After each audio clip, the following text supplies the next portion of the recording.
you doing, guys? This is Hybridsteel, a little bit later than normal, but thank you very much for kicking by. Today, if you didn't see my video, I'm actually going to be doing lots of soupy stuff today. Reason for it is just because, well, you know, the joys of life and you're having to earn more money so you can put a roof on things. I need to put a roof on my greenhouse. That's why I need to earn a lot of money. That's all good. I can hear myself on the mic as well. Right, so without further ado, let's get back into playing Hydroneer with a couple of mods installed with the stuff from Creative, and let's just fly around delivering soup like the bards of old who will continue to sing ballads about me, flying soup to the poor and unfortunate people around the world. It's all good. But yeah, hopefully you guys have had a great weekend so far. The only reason why I'm late tonight, I had to take the kid to a birthday party, so it's fun. So yeah, here we are. This is my my game. Afternoon, Hybridsteel. Paul, right? How you doing there, buddy? Thank you very much for kicking by. So yeah, we've put the wall in. We're all good. Untitled. How you doing? Welcome. Music's loud. Okay. Oh yeah. Right. Okay. Gotcha. Give me a sec.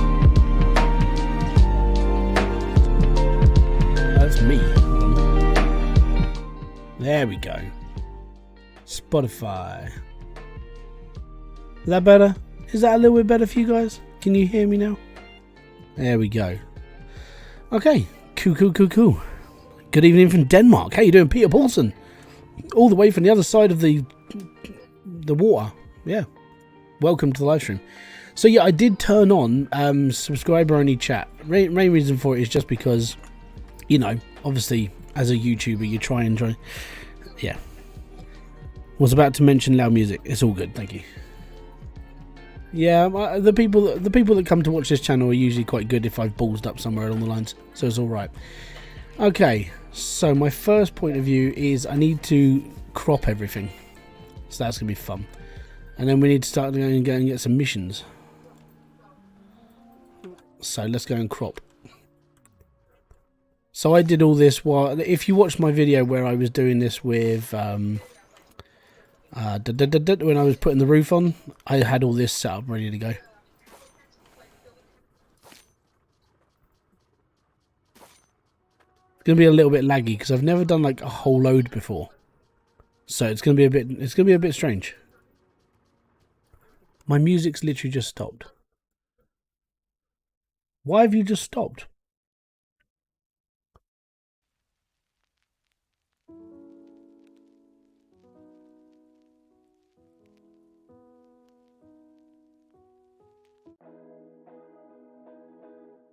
Not, oh, okay.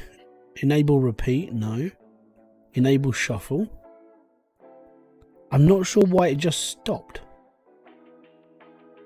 Very strange. You're running your first mission on Icarus. Oh, yeah. The missions on Icarus are a bit beasty. Like, I mean, the first few you probably won't be too bad because you can take your time, but like, I use the mods to do it. I wasn't going to do it normally.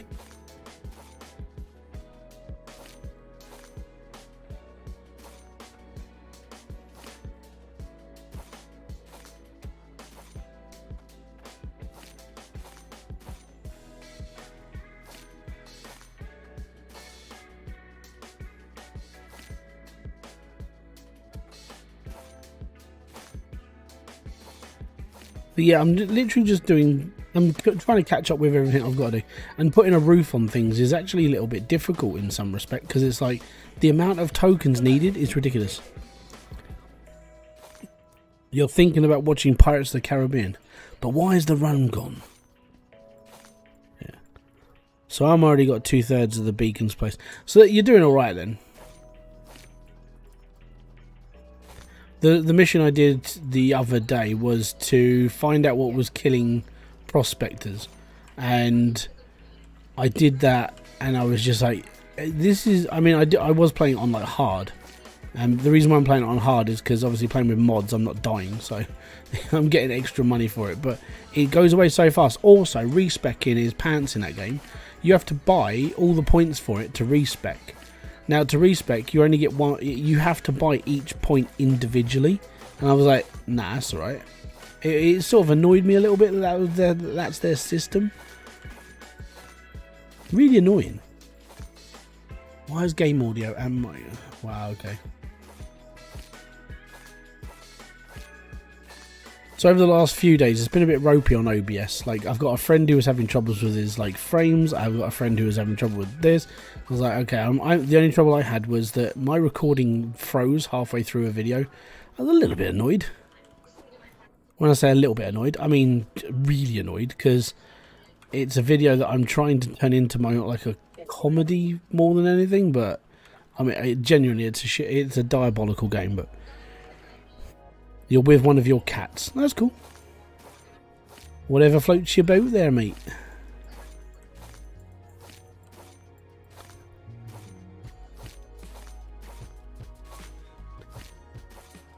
But yeah, I was going to be streaming earlier, but obviously I had to, I had to get the kid to a party. He enjoyed it a lot, and then he got overly emotional and sort of cried because he didn't want food, but then he did want food, but then didn't want food. Yeah, he's a bit of a strange one, but he'll be all right.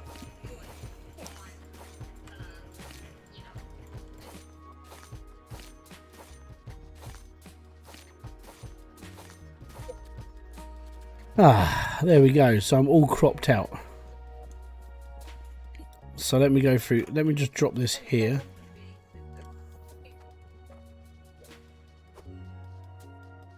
Okay, I think that's everything. Oh yeah. If I just turn the magnets off now, we should be all right. Spoosh.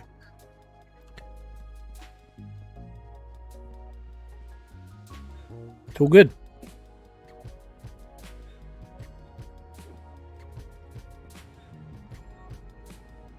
And there we go. So that's like fruit and veg. Everything's being cut up. Everything's being dealt with. It's pucker, mate.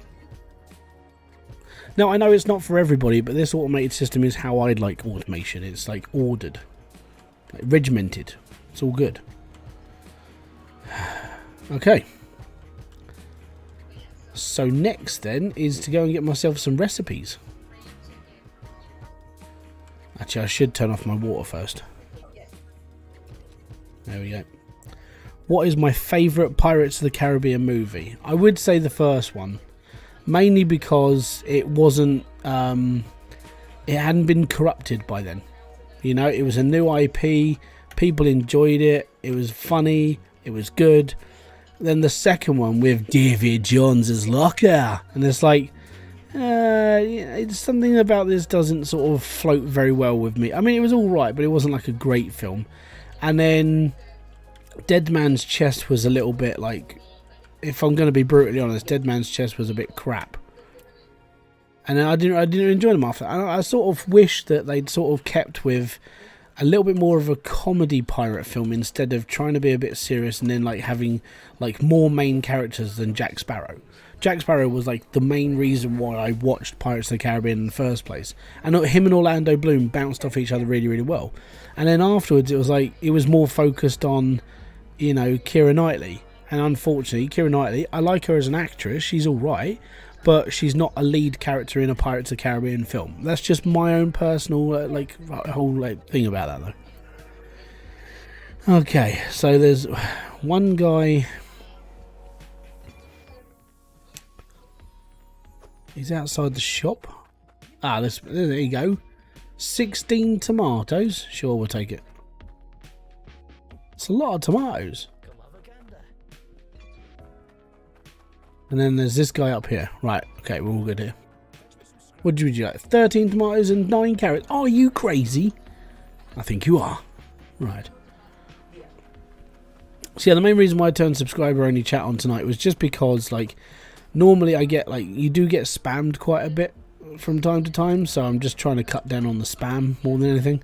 And obviously if people subscribe, then they might actually enjoy the channel as well. It's more of just one of those, like, little tactics.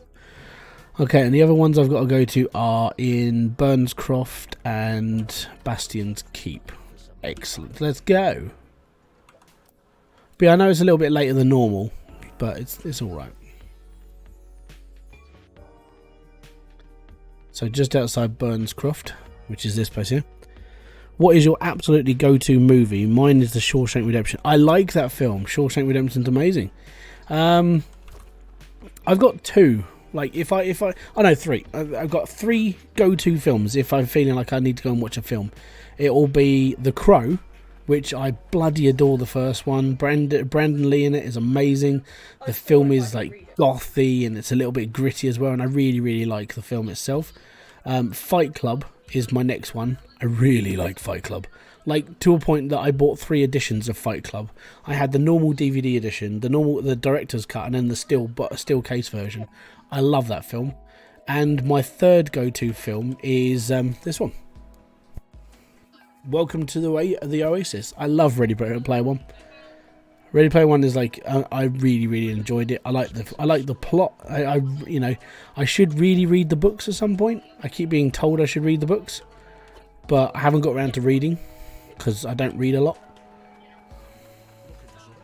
Not that I can't. It's the fact I just don't have time. Okay, that's where he is. 30-day review. Taylor, which one haven't you seen? Have you not seen Ready Player One? Or is this something else you haven't seen? Because whichever film you haven't seen, go watch it. It's amazing. 18 carats, we can take that off your hands.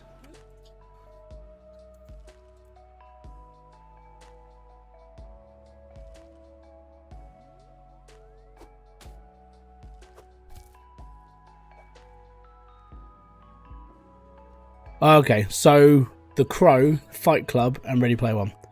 I also love Hooligans. Don't think I've seen that. I may have seen it and I just don't remember. Excuse me, mate, what soup do you want? Oh, that's an easy one. Yeah, we can do that. Done. Right. Let's go find the treasure. Let's go. So we need to go make loads of soup now. But then if you go for like series and stuff, like I adore Back to the Future. Back to the Future is one of my favourite trilogies. There's supposed to be like a 4th one being made, but that's like one of those film rumours that will probably never happen. And even if it does happen, it's not going to be the same. Michael J. Fox is a legend. Christopher Lloyd's getting old. You know, unfortunately, it's not going to be the original cast, is it? So I don't see that ever working. So yeah, apart from that, it's all good. Right, so I need 5 cut corn. Grand.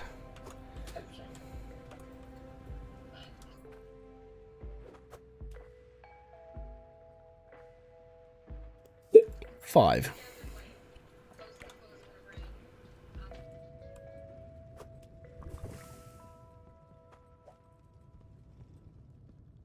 Oh, I need that running. Hold on.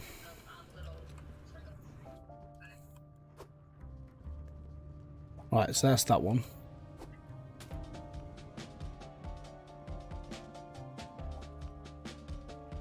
18 cut carrots. The Expendables. I don't know. No, the Expendables is one of those films that if I was watching it, it doesn't take any brain power to watch it.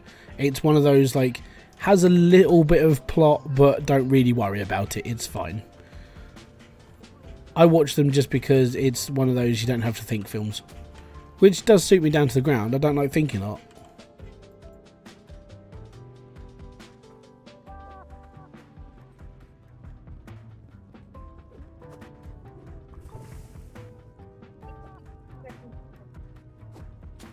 Do that as well, it's all good. Right, we'll take the carrots.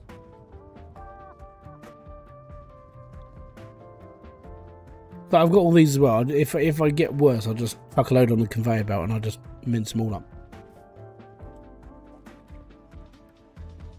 13 cut tomatoes, 9 cut carrots.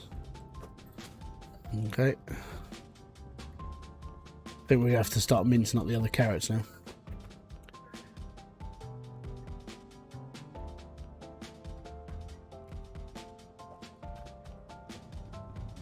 Right, so as this is a double soup, we have to take it off the heat. Grab this. Pop that on there. 13 tomatoes. Bam. Bam.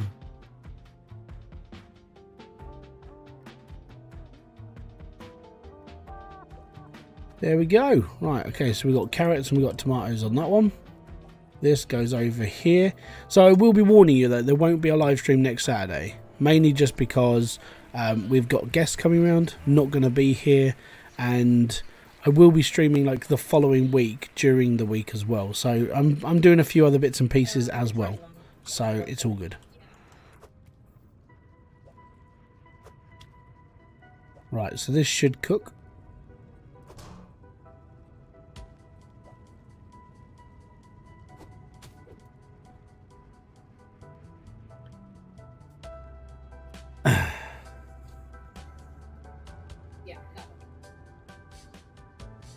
But yeah, I'd watch Ready if you're into gaming and you like a lot of retro gaming and you like loads and loads of like pop culture like references, like really small tiny like things just dotted around. Like Ready Player One is one of those. I think it's got like over 300 Easter eggs. Yeah. That's why I have that mod, because it's just phenomenal.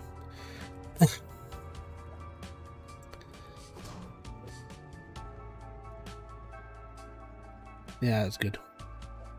Okay, and this is 3 cut tomatoes and 1 carrot. So that's our last one.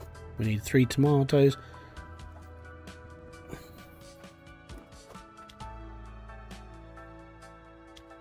Three tomatoes. So because this is a dual as well, we need to take this off the heat as well. And we're all good. But yeah, I mean, if Ready Player One, I'm within the first... I don't know, within the first 10 minutes of that film, there is like 50 Easter eggs to do with like pop culture, to do like, oh, it's all like 80s references and 70s references, because the main character, Parzival, he's this big fan of the guy who created the Oasis. The Oasis was created by a nerd, like obviously a nerd, because it's a massive VR internal landscape and entire life changer. But the guy who made it, he had all these things that he was obsessed with, like Space Invaders and bits and pieces. And all the way through the film, there's all these tiny snippets. Even if there's one scene that I really like, and it's when Parzival and H are having a conversation about meeting. What's her fucking name now? I can't remember her name. They're going off to meet another person who's hunting for eggs, like the main eggs to get into the earning the fortune of the game, and. Before they go meet her, he's going through his wardrobe trying to find out which costume he's going to wear, and on the wall all the way around H's room is all these tiny little snippets. There's a poster for from Back to the Future, when who was the black guy who was running for mayor in Back to the Future? I can't remember his name, but his poster's up on the wall, and then there's like other little like cassettes and bits and pieces and music memory. It's full of it. Like Doc Brown walks through the like lobby right at the beginning of the film, and it's like, that's Doc Brown. And then there's Duke Nukem. Then the rifle that she's using in one of the fights is the rifle from Halo, and there's just so much going on that your brain just goes blah for a little while, until it starts catching up with itself, and there is just so much. And the reason why I like it, not just because it's a gaming film, which in fairness it is, but it's just the amount of like little details there are to make you keep going, oh my god, I didn't see that the first time, oh my god, look at that. And it's just one of those things. It's probably one of those geeky films you're just going to sit there and just have so many like little bits and pieces. And to put this into perspective, I watched it like the first time I watched it for like 10 times, and I watched it straight, like 10 times straight, and I was like, this is a really cool film, I really like this. And I started buying bits and pieces. So I bought this t-shirt. Obviously this is like Welcome to the Oasis t-shirt from the film. Like, my go-to hoodie right now is where's me? Ready Player One hoodie with the high five on the back. There you go. And then I've got like Ready Player One stickers kicking about, a little like Extra Life token, which is a reference within the film as well. And it's like, yeah, I'm a bit of a geek when it comes to the film. I haven't watched it enough, but I really, really enjoy it. But yeah, that's my go-to film. If I really want, and I bought it on YouTube as well, so I can just sit there and watch it whenever I like, unless my account gets hacked again. But let's just hope that never happens again, shall we?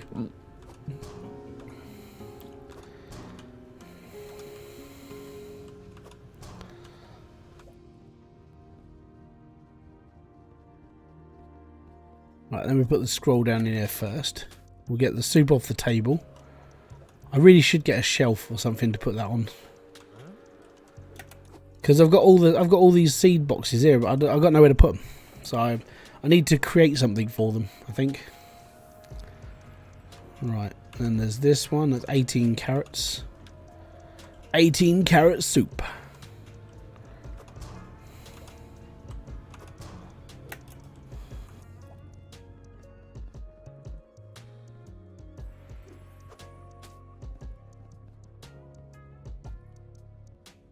Just F, thank you very much for subscribing. A boom to you, sir.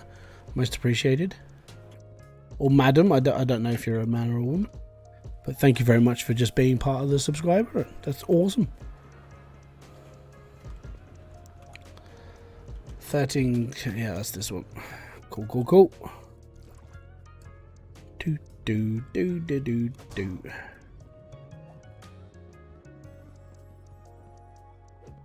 This is how I sort out all the soups though, because if you do give somebody the wrong soup, they will drink it if it's on their thing. John, welcome to the live stream. How you doing, buddy? Are you full 24 month now? Because of that icon. Mission done in 1 hour and 10 minutes. Yeah, and I'm not sure why. I'm not sure why they give you 6 days to do it, but you know, obviously it's one of those things. Huh. Well, that's a bit annoying. That shouldn't have happened. That is a glitch.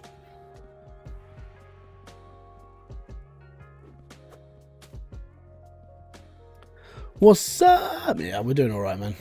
Well, I am. I don't know about anybody else. There we go. So this is my last one. This is 16 cut tomatoes. So we'll be alright with this. 53, so I need this to be 16. Right, we'll pop that back on the conveyor belt. Awesome. So that can just go in there. This should cook up straight away. Maybe not. We've just got to wait them. Ah, it's in there now. Okay, so whilst I'm waiting, I'm actually going to go and put all this on a conveyor belt. I'm just going to chop them all up. I'm not really worried. It's just one of those things.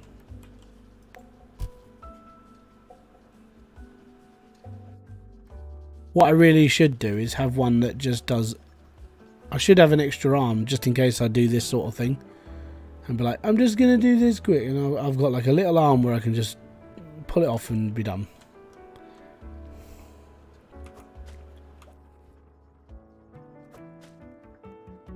Making this greenhouse the same way you have. Oh, okay. Cheers, man. That's. I don't know whether to be like amazed by that or just scared that you're copying. Obviously, I mean, I just do the same thing everybody else is doing. I just do it my way. It's nothing special.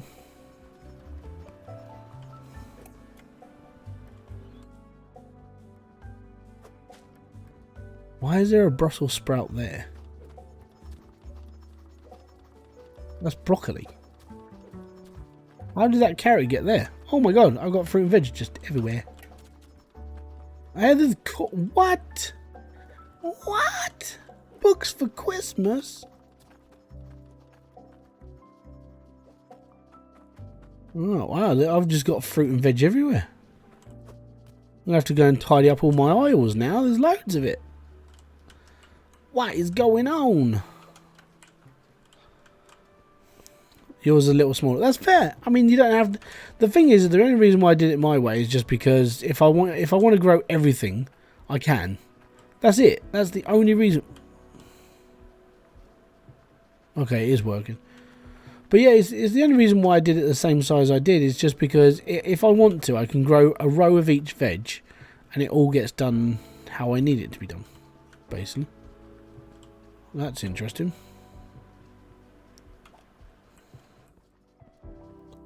That's very interesting. So it looks like I've got a dead conveyor belt.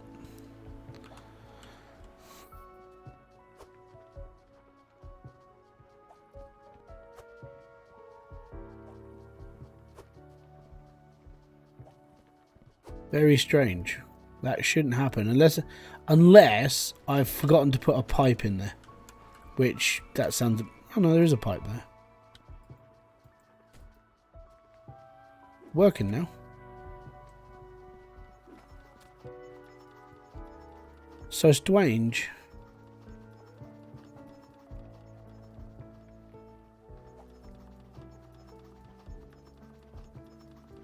You go there. Chop here, chop here. Right, that's onions. Let's go and chop this lot up.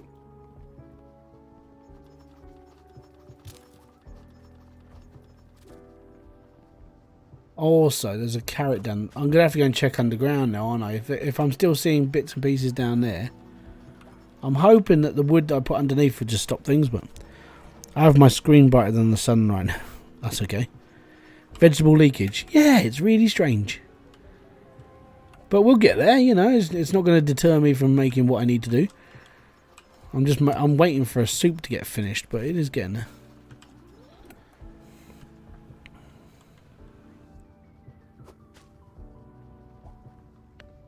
Then do the same to corn.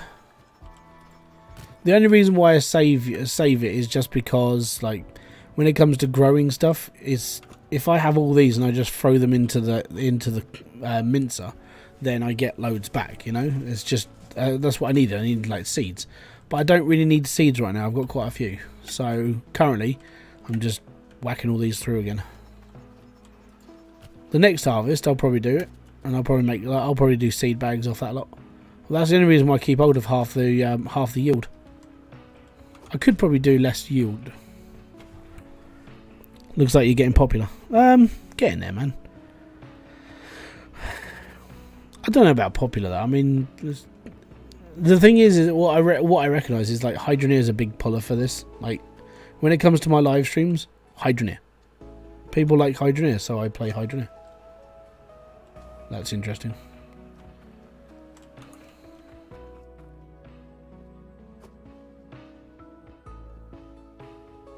And I like Hydroneer as well.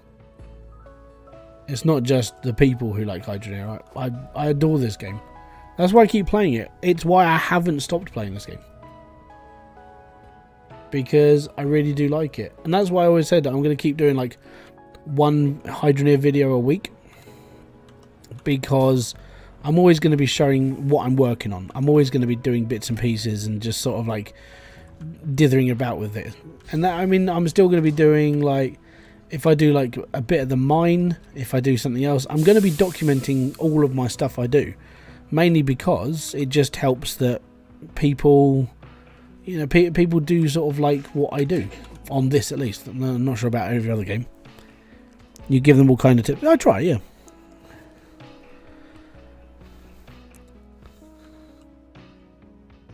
The tips are just, in all honesty, the tips I give are literally just things I've learned over my time on this. I mean, they're literally just nothing special. It's just how I play the game.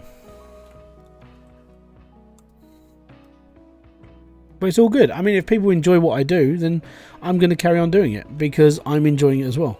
So that's a good start. My music's too loud. That's better. I can hear myself think now. Well, I say think. Okay, 16 tomato soups. I think it's this one. Yes, it is that one. Yeah. How you doing, lady? Have your soup. 127, please. Thank you very much. Have a great day.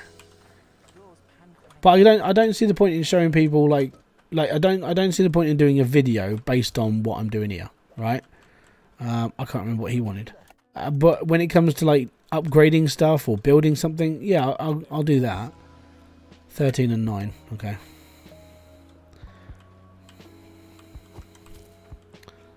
So that one. That is that one. Yes. There we go. We'll take that. Also, by the way, flying hat, best thing in the world. Especially doing this game. Cheers, matey. Have a great day. Right.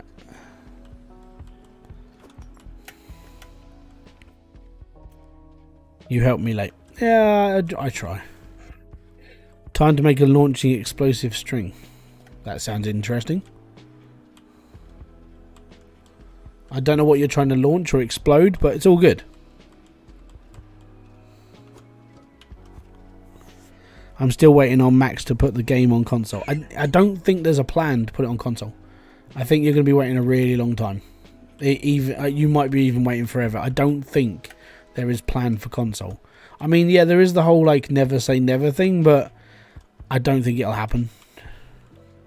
You can use the flying mod, yeah, but then that's like another mod that I'd have to install. I can't be bothered. I prefer the hat. If I'm going to be brutally honest, I prefer the hat. Is it this one? No, it's not that one. That one? It is that one. Oh yeah, this is a small payout, but it's all good. Enjoy your soup there, bud. Yeah? How was your scran? It's alright. I'm literally saving up to build a roof now. That's the problem with like the greenhouse. Each individual piece is 40 each. And you can only earn it by doing this. So it's a bit, yeah. 5 corn. There's your soup there, buddy. Hope you have a lovely, enjoy that. Yeah, yum, yum, yum. Yeah. And you'll be sitting.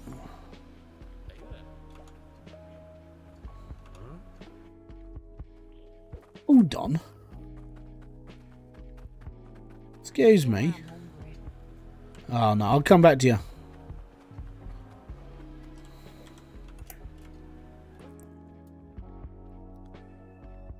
What you play the game in VR? I don't play any games in VR.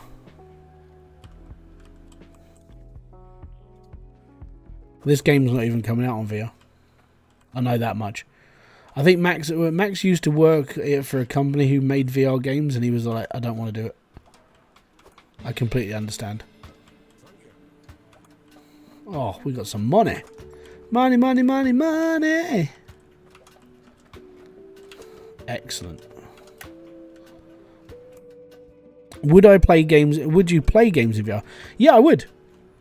There's a couple I want to get into, and in all honesty, one of them is just to build up my cardio, and that would be Beat Saber. I always wanted to give MLB Home Run Derby a go, because I used to play baseball anyway, so it'd be interesting if I could actually play that. But I would play games in VR. It's just like, because I wear glasses, it's always that, well, if you wear glasses, you have to do this, you have to. I can't see naff all without my glasses. Well, I can, but everything just goes really blurry. So I know they're designed for people with glasses as well. It's just that one fear. It's like, and I suffer from migraines quite a lot as well. So I don't really want to spend like £300 on a VR headset and then realise that it's causing more migraines than I really want to deal with. So there's a lot of like, do I really want to bother sort of thing. Hey, Michael Vick, kaboom, my roadie. How you doing there, bud? So yeah, what he's just pulled up. He's been a member for 11 months of this channel. He's supporting this channel, which is amazing. Thank you very much. And yeah, membership starts at just $1, 99 cents if you just want to become just a roadie supporter of the channel. And you know, it just helps, you know. And all the money that I earn from the channel normally goes back into the channel or pays a few bills. That's literally it. Yeah, they can. That's why Max doesn't want to put this in VR. But I think he was more against that when he was just on his own. I think with a team now, it wouldn't be too bad, but I can't read nothing without my glasses. I'll put this into perspective. If I wanted to read my script, like up in that top right hand corner where it says build anywhere, like for me, that just goes blurry. Like I can't see nothing. Everything's just blurry. The text on my screen goes blurry. I can see the game because it's big pixelated things, but I can't tell you what things say. I can't read my screen, like any of the text in front of me. That's how blind I am. And then when I give my glasses to people and just go, here, see, try these on. Yeah. And I've had people who just go, how do you see? It's like, well, I see a lot better with these.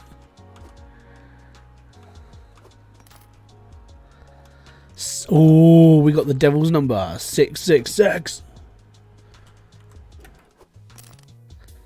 825. It's only 5 Egyptian for me, so yeah.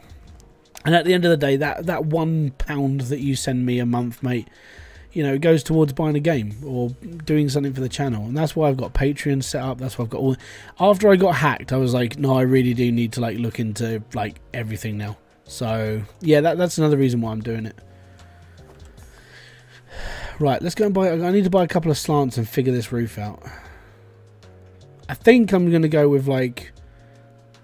Actually, no, I don't... No, screw it. I'm just going to... I need to earn money. I don't need to do this yet. I'll do this in my own time. I'll do the roof in my own time. I just need to earn money now. Money, money, money is all it needs. But yeah, what my next plan is, I need to build a little like car park for those, because they're my spare vehicles. I'm not sure where I'm going to put it, but I'll figure that out as I go. I want to build a little like farm shop down here, so it comes out onto the land. If people, you know, it's not obviously it's just for cosmetics. It's just me fiddling around with things in my head. I just want to build a little farm shop to make it look like it's an actual shop, you know, that sort of thing. I just want to do little things and just make things look nice. Now I've got to finish my tier 2 area. Okay, so we've got one job there, one job there. Okay. Well, so we've got 4. Okie dokie. Let's go and snatch up. Oh, put that on. Let's go.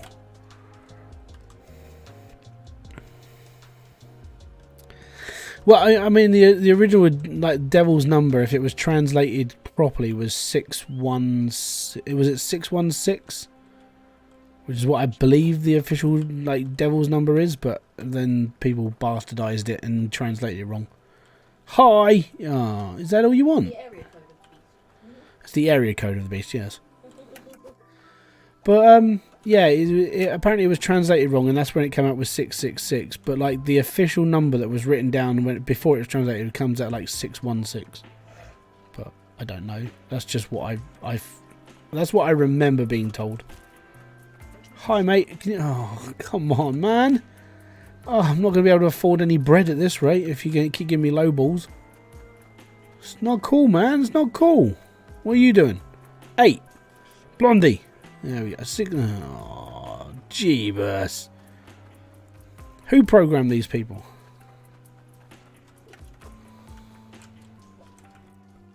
Well, you can bloody wait for like a 4 soup. Excuse me. Have you got a soup? No. Okay.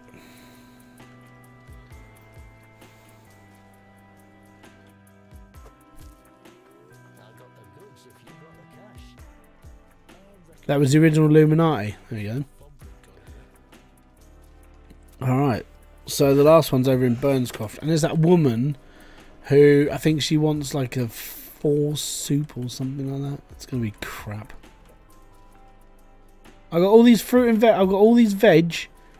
And like no one wants to do a decent soup. I need to earn like a shed ton of money.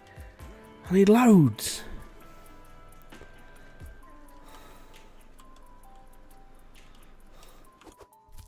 .666 or 616 or 619. Never heard any of that before. So 666 was the number. Is the number of the beast. If you ever listen to Iron Maiden, you know, that sort of thing. It became associated with the devil, because 666. It's like the devil's phone number, you know. And you always had this thing. If you wrote 666 on a mirror at 3 o'clock in the morning as it's witching hour, the devil will come and kill you. Blah blah blah blah blah. Basically, it's a crock of old shit because it doesn't work. And then the 616 is what I believe was the original devil's number, but then according to Longhorn it turns out to be the Illuminati number as well, which is all good. And 619 is Rey Mysterio's area code and his special move in WWE. So yeah, his special move is the 619. It's his area code where he lives, and he basically runs up to the ropes, holds onto both the ropes because he's only like 5'5", spins around and kicks people in the face.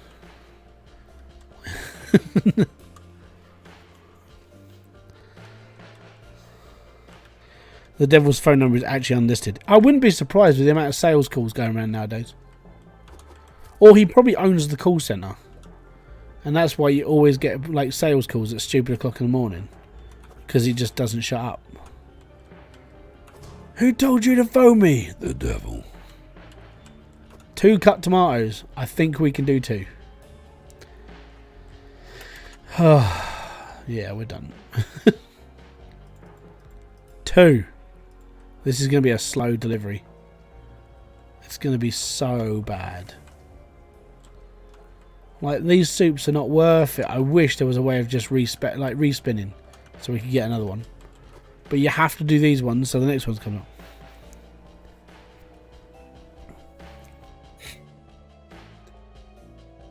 Five cut carrots. Oh, that's just pennies. I'm so used to a better clientele. It's like when a hooker goes up on a different street corner, they're used to a better amount of money. You know? He's my sugar daddy. 5 cut carrot. Okay.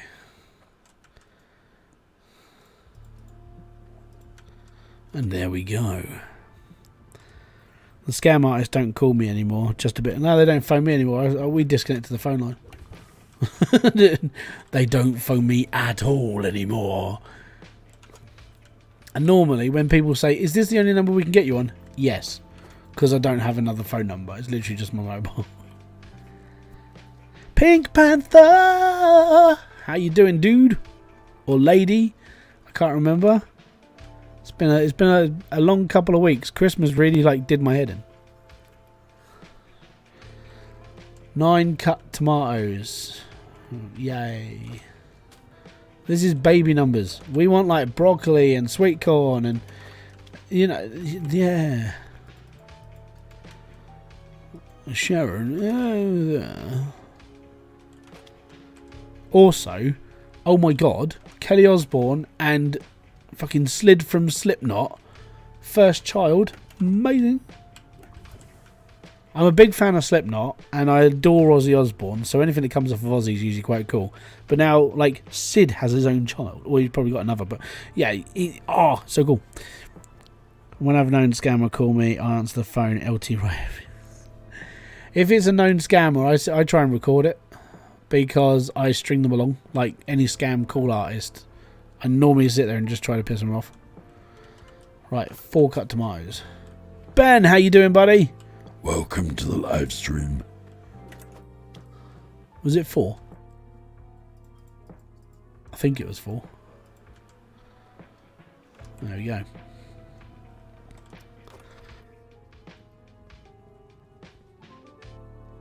I'm also playing Hydroneer right now too. Also, I love Slipknot. Slipknot are amazing. I've seen Slipknot a fair few times in my life now, and they were really good live. Really good.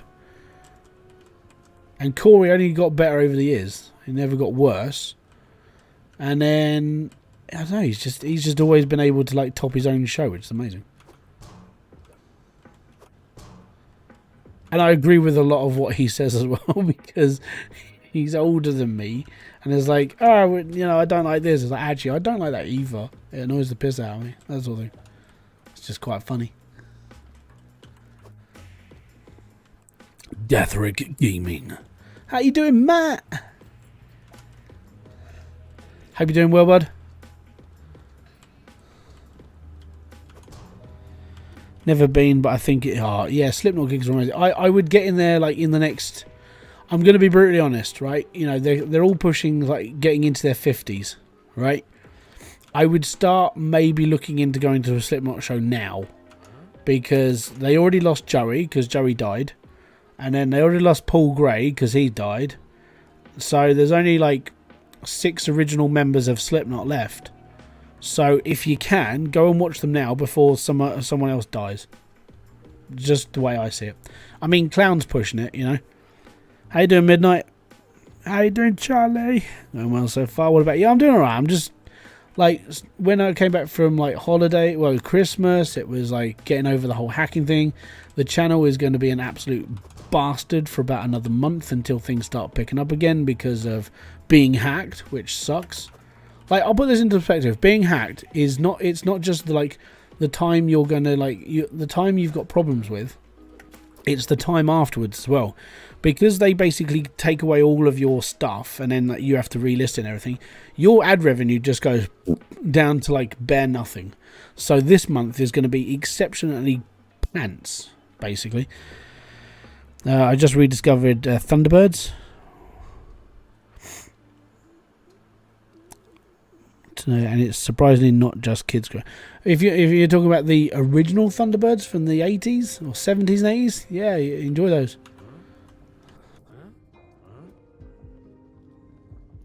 I didn't watch all the modern stuff because it's just, well, modern, and most modern stuff is, I'm going to be honest, a lot of it is crud. I think it's just me and looking at it and just going, it's not as good as what I remember things. I think it just means I'm getting old. Still recovering from the over. Yeah, dude, seriously. This is what I said. This is what I said to you on Discord. It's the over 30 late night hangover. Because I've had a few. Like, I'll be up to like 2 o'clock in the morning because I can't get the kids to sleep or something, or I've just been pottering around. I've just lost track of time. And you wake up in the next morning going, "What the hell did I do?" And it's like, I didn't drink anything. I haven't eaten a load of sugar. I'm not crashing from like that. Oh, that's right. I stayed up late,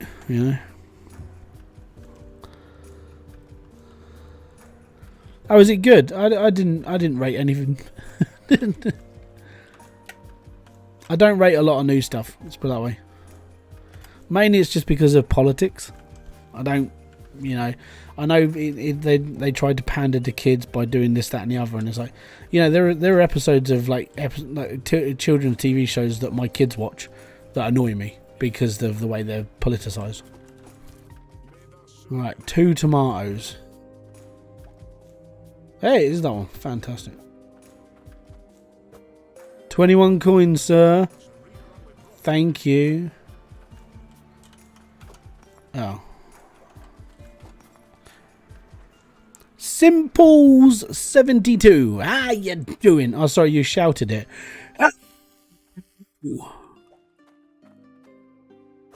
you doing?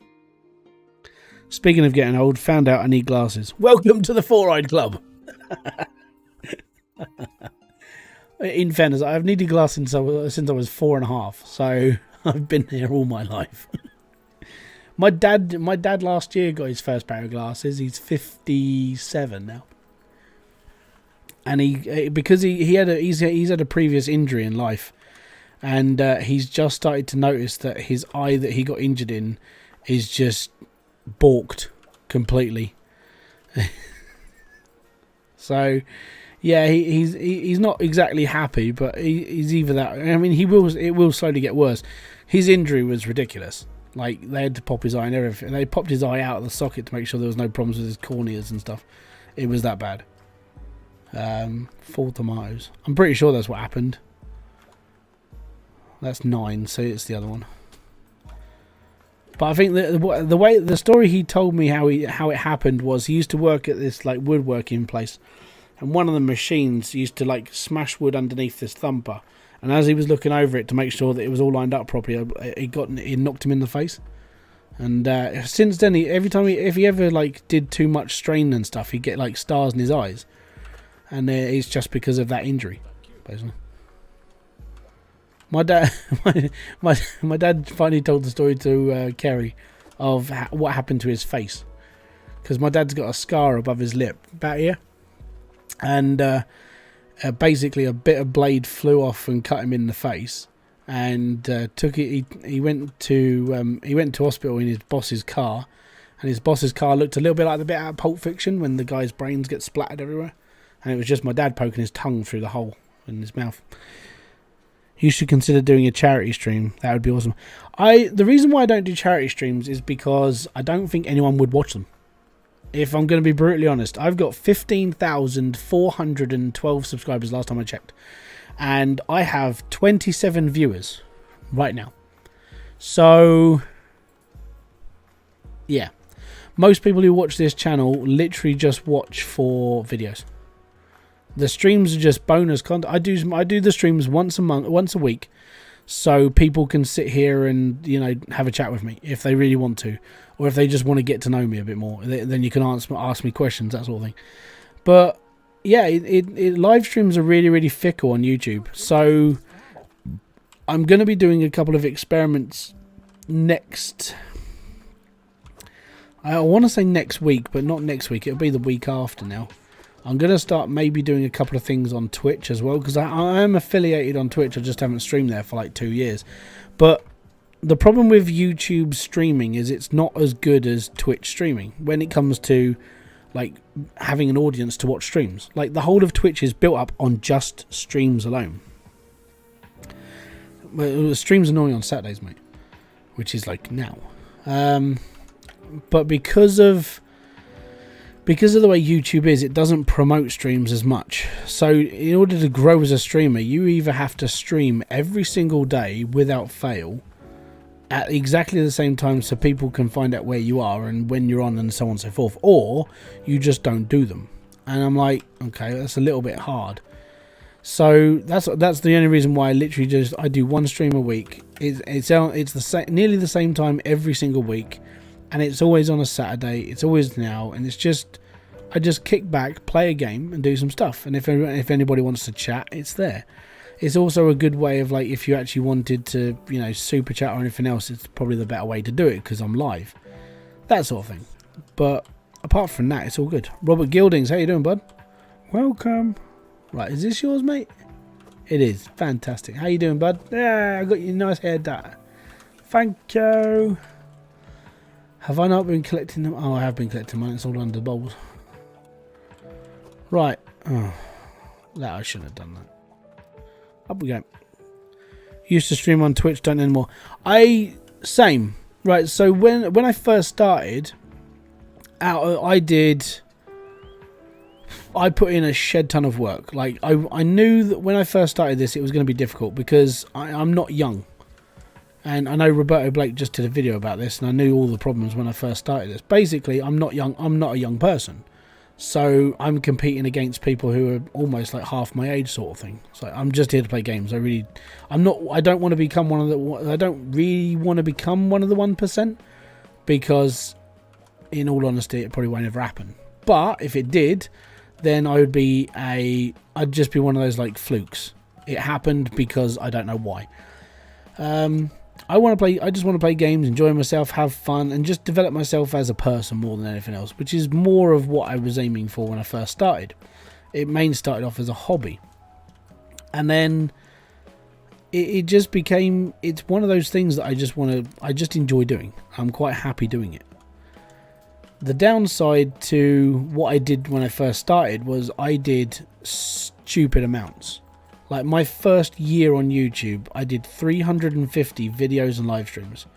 Now, to put this into perspective, if you didn't know already, there's only 365 days in a year. So when you consider how much work I put in my first year, and now you're only seeing like 3 videos a week plus a live stream, then you sit there and realize how much I've come off. You know, that sort of thing. So I've tried Twitch a couple of times. In all honesty, Twitch isn't bad. It's just all the controversy they seem to keep going through, and it's like, yeah. I mean, for me, I can still kick back on Call of Duty, and I'm sort of like your average player on COD, which is good. That means I can play things like Apex Legends and things like that. But do I really want to? And then, I mean, if I want to become a streamer, that means I have to split my time up between YouTube and doing like Twitch as well. And do I have enough time? Now, when my kids go full time, like when both of them are 6 hours a day at school and it's all good, yes, I could probably do 2 or 3 live streams a week on Twitch and grow from that. But I'm not looking at that until September. I've got time between here and there.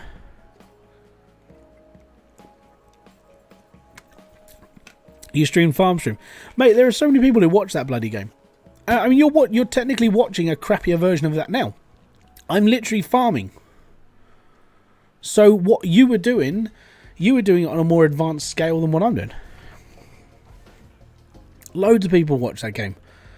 I mean, if you look at Diesel's channel, some of Diesel's like most popular videos are Farming Simulator.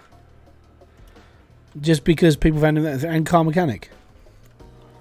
But yeah, I mean, the thing is even if you say you were boring, that's just because you'd really only just started. You never thought about really doing it as a full-time career. And if you're doing it as a full-time career, the best thing you can do is learn how to talk to yourself and talk to your camera, come up with like weird, interesting topics for people to listen to, that sort of thing.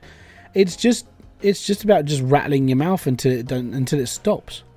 My only problem with streaming, and I find this every single time I do it, on a Sunday I'll wake up and it feels like I'm walking through death. And the main reason for it is just because for those like 3 to 5 hours that I stream, I'm talking constantly, I'm doing this, that and the other, I'm concentrating too much, and my brain, I wake up the next morning, it just feels like I've just been out on a bender. It's just constant. But apart from that, it's not too bad. You just have to get used to feeling like death when you wake up in the morning. I just don't have a good enough internet to make quality enough. Then make videos. If you enjoyed that process but you don't want to make streams, make videos. Who's the guy? Magic Flying Potato, Brad. He's literally in the same but he moved to Arizona. He's got Starlink internet, so it's like not great, but it's all right. He can't stream at all. I mean, his connection is like 1 meg sort of thing, because he's in the middle of bloody nowhere. That's what you get for moving to the middle of bloody nowhere. But he's literally just gone down to, I'm just going to make videos now because I can't stream. So that's how he's getting around it. And in all honesty, like, all you need to do is just do that. You've just got to make those videos interesting enough for people to go, actually, you know what, I want to carry on watching this. That's all it is. After YouTube have been messing around with how they do stuff and bits and pieces, it's like you just make videos and be happy. You just have to make them engaging and people want to watch them, which is why if you watch some of my videos now, they're a little bit different from like what I was doing at the beginning of last year. The 62, yeah, we can do that. I can't even get Starlink here. I have a point. Wow. Yeah, I mean, if you've got like internet and you can upload videos, upload the videos. Don't worry about streaming. Streaming, if I'm going to be honest, streaming is not the best way to make money until you've got an audience, because until you've got an audience, no one's really going to pay attention to your streams, are they? It took if you go back to my original streams, what I removed them now, I think I could probably tell you how many views they got on one hand. When I first started streaming, it was literally just like maybe 2 or 3 people turned up. And 2 of those people, or maybe 3 of those people are already in this room. Like Charlie, Matt and Justin were really the only people who ever used to like tag by for a really long time. They always say when you first start streaming, the best thing you can do is just like ignore the fact that nobody's watching, because that's what it's going to be like. You've got to sit there and just come up with all these things to be. You've got to imagine to yourself that there are actually people watching you when there's no one watching. You've just got to have this conversation. You've got to be talking all the time. You've really just got to keep going, basically. Going back to Thunderbird, surprisingly, the modern one is actually part practical sets and good story plots. In fairness, I found them all boring. What, the new Thunderbirds? No, the old Thunderbirds. I really wasn't a massive fan of it all. And my youngest brother has a phobia against dolls as well, which I find quite funny. He occasionally put out videos, but haven't for a while due to illness. That's fair. At the end of the day, you can't do everything. And that's why I think that's why it takes you. It takes a special kind of, like, I would say, it takes a special kind of idiot to become a streamer or a YouTuber, because you have to put so much work into something that you don't know if you're going to get any reward from. You're hedging all your bets on a video taking off and earning you money, that sort of thing. I'm a truck driver, mate. Yeah, so why don't you do that as a channel? I know it sounds weird, but people... one of my friends, Jeff Eatley, he has been trying to find his niche on YouTube for like the last 4 or 5 years. And he's just recently taken his HGV license and he's become a creator of the road. So he films where he's going. He talks to the camera whilst he's in his cab, that sort of thing. And at the end of the day, he's enjoying it because he's able to go all these different places and show you all the different places around America. And I think he's just found his now, like, I would say he's probably found his niche where he's now on the road a lot of the time and he enjoys his time. People find that sort of stuff interesting. One of my more popular videos in gaming terms was truck driver. Oh crap, I didn't want to do that. Give me a sec. I need to kill that quick. So I think that video had like 32,000 views for a truck driving game. So imagine if I was an actual truck driver and people were just there to watch me like deliver stuff and go on a journey.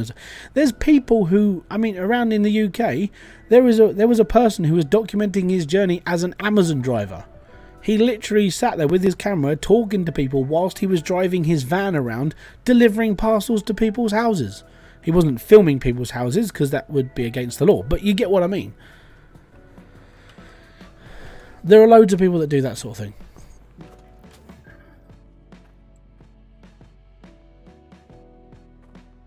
And you want to know the funny thing is, I can come up with all these ideas for everyone else, but when it comes to me, I have writer's block quite a lot of the time. But yeah, you make the content you're more passionate about. If your job is truck driving, people might want to see that journey. They might want to see where you're stopping or like interesting facts about where you're going. Some people just tag along for the chat. One of the most watched categories on Twitch is just chatting. You could be sitting in a cab driving across the United States of America talking to a epoxy camera, and that's the most biggest thing that people watch on Twitch.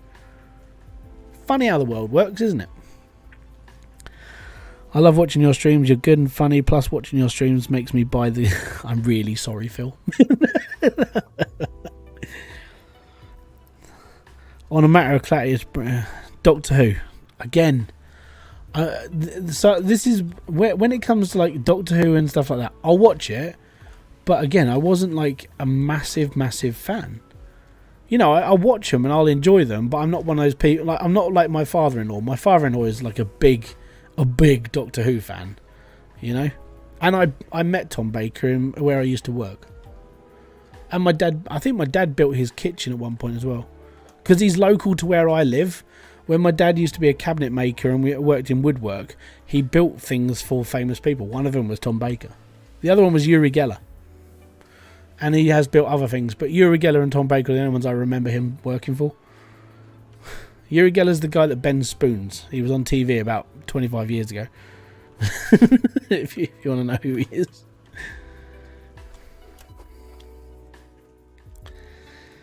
No astronauts are live stream. Yeah, astronauts stream. Like NASA's got a live stream on the ISS. You can go and watch it go around the Earth. And then Flat Earthers call it CGI. Because they're bloody stupid. 5 tomato, 1 corn. Fantastic.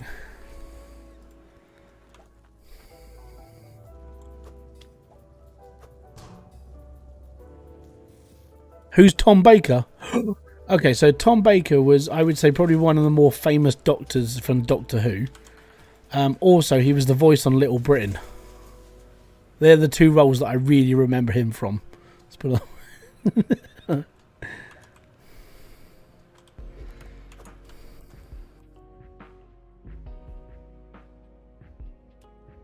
He's almost dead, though. He is getting on a bit now. I saw a picture of him on Facebook a little while ago. Yeah, it doesn't look like he's in great condition anymore. I think he is getting on a bit.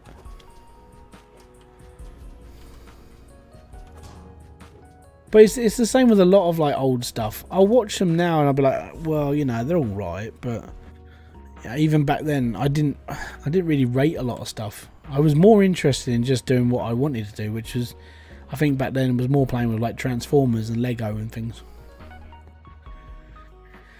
That's a camera on the space station. They don't carry a GoPro on their helmets and talk loud. I think I've seen them do like spacewalks before. So yeah, I think they have done that before, where they've done like a spacewalk and they are talking to you through it. But yeah, I think I've seen it. I would say I'm pretty sure. Right, so I need 8 carrots.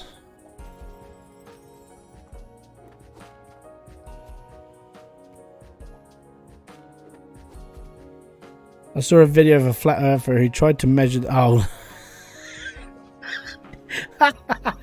Yeah, Simon Dan's just done a video on that guy. Fucking idiot. Yeah, I've seen that one. Yeah, if you watch Simon Dam, he does the whole debunking of pretty much every flat earther that's out there, which is hilarious. Another one I really like watching is Conspiracy Tunes, or MC Toon he's known now as. He's bloody good. I like Mike. And Flight the Flat Earth with Greg. I like I think he's a nuclear scientist, and he basically debates like flat earthers. Yeah, I watch a lot of like debunkers, and then like my friend Creaky Blinder, he just tries to put like humorous spin on everything, and he's brilliant. And he's Welsh, so he's a little bit doolally. But I like crazy people. Flat Earth Friday. Yep. The one that I would say the one flat earther that just annoys me is Leo, Level Earth Observer. He grinds my gears. Really does, because he just sounds so smarmy, and it's like, you know what? I just want to knock you out. I know he's a crane driver, and you would have thought being that high up he'd be able to see the curvature of the Earth, but he doesn't.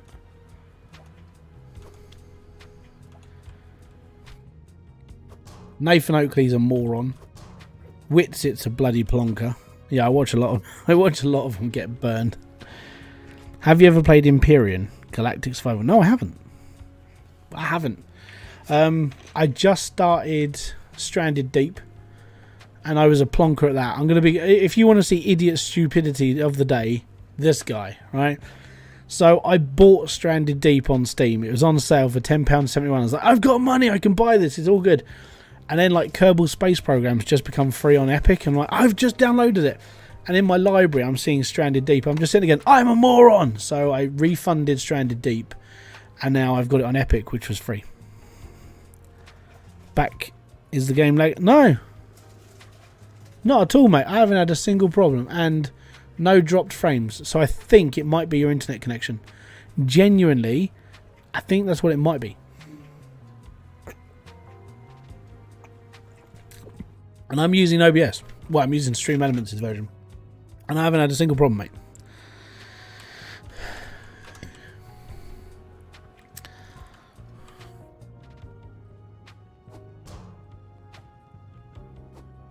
Yeah, have you considered that it might be your internet connection that's causing you a bit of a jip? Because I'm not having a problem. And it hasn't stalled or died. I think it might be your internet. I can't see any other case that would drop 2,000 frames in a couple of seconds. That's why I think it might actually be your internet now. At least you're thorough. You know, that's a good thing. Yeah, you might have 15 upload, but it might just be like you might be having just a crap time. You know. I would personally look at maybe just pulling your wires and then just plugging them back in. Have you ever played Peggle? No, but we had this conversation when you downloaded it and you got a little bit carried away with Peggle. I have Peggle for free. It was on PlayStation Network. I think I downloaded it when I was on the PS4. Pardon me. So I had my dinner like an hour ago. Oh, now it's repeated on me. Nice. Over the 11-hour stream, I dropped... What? Yeah, that's why I think it's your internet. Like, I don't know anybody that's dropped 65,000 frames on a stream. Jeebus. Yeah, Charlie, get your internet sorted, mate. The best thing you can do, quick, is go on Google and type in speed test and do a speed test of your connection. And then, if you look at it, if it seems like it's low or anything, disconnect your router. Just take all your wires out of your router. Switch it all off, switch it all back on, plug it all in like piece by piece, and just go from there. Because I think we can guarantee that it's not your computer, and it's definitely not the streaming software. 9 and 5. 9 and 5? Okay. Is it that one? Yes, it is. Bloody brilliant. Cheers, lady. Thank ya. No, I think you just need to reset everything. maybe, and this might be something, because you've upgraded, you've upgraded to like a better connection now. Maybe your Ethernet cable can't handle your connection anymore. Maybe get a Cat 6 Ethernet, because that might be a reason why the information might not be able to translate to your computer anymore properly. So you might need a new cable. You might have a break in your wire as well. Just little things like that could cause problems. What streaming software do I use? I actually use a third-party version of OBS. If that makes sense. Basically, I use OBS, but there's a company called Stream Elements. Harris Heller used to push them quite a lot, and he still does now and then. Basically, they have their own version of OBS, and that's what I use. So it's the same thing. It just means that there's more info on my screen. What I'm doing. You can get a Cat 8. That might just be it, Charlie. I'd look into all the little things that can now cause a problem. Like if it's lag on a stream, it could be this, it could be that, it could, you know. Like I said, I think I've got a Cat 7 cable. So my internet's always been a bit like up and down if you look at my actual Ethernet connection. But my router is only like 1.5 feet away from my computer. Yeah, so I mean basically Stream Elements' version, if you prefer this, what you can do with Stream Elements' version is you can have all your streaming stuff, like your backgrounds and your chat messages and everything else, you can have it loaded into preset scenes. So the coding for your stream, that like for like let's say My Little Eyeball down there, this that, and the other, that can all be on their service, and then you don't have to use as much of your computer to do stuff to like make things work. It takes out some of the middleman for all those people who are using like slightly older computers, slightly like less powerful ones, that sort of thing, which is quite nice. It's quite good. And then they've got their own bits and pieces. You can do your merch through them. All your super chats can go through them instead. So you've got a direct link to your PayPal that's more secure. It comes with a lot of extra bits and pieces that helps when you're streaming, especially after I got hacked. Like the first thing I did was I redid all my links and bits and pieces, and it was like, you know what, I should look into doing this as well. And yeah, so the donation link that's in my description box goes through Stream Elements. Half my merch store goes through Stream Elements, that sort of thing. My other merch store is through Spreadshirt. So depending where you come from, it's better to order from one place than it is from another, that sort of thing. But yeah, I divvied up so much of my streams and everything else into different places now because of what happened, and that's why I started a Patreon. That's why I've got all these extra bits and pieces of links now, because I needed a way of spreading it out a bit more, so if something does happen again, it's not all gone to loss. Have I played Scrap Mechanic? I played it for about 10 minutes, realised it had logic, and I ran away from it. I'm not a big logic fan. If you've ever listened to any of my live streams or videos, I suck at logic most times, and the things I know about logic, I don't know what they do, I just know that they work, and I literally just copy and paste every single time. I suck at logic. It's that simple.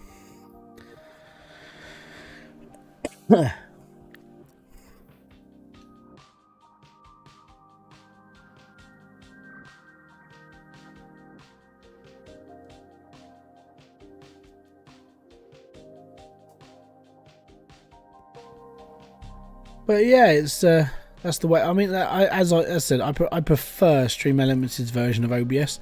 OBS normally looks just a little bit bare, and with Stream Elements version, because it can connect to your YouTube, on the left-hand side of my screen, I've got the people who have like renewed their stuff, like super chats, people who have subscribed, that sort of thing. And then on the right-hand side, on this side, for you guys, that's the other side. But on that side of me, that's where chat is. But I do have YouTube open so I can read chat because it's in front of me. But that up there is my stream, how it's all working and stuff. So yeah, that's all good.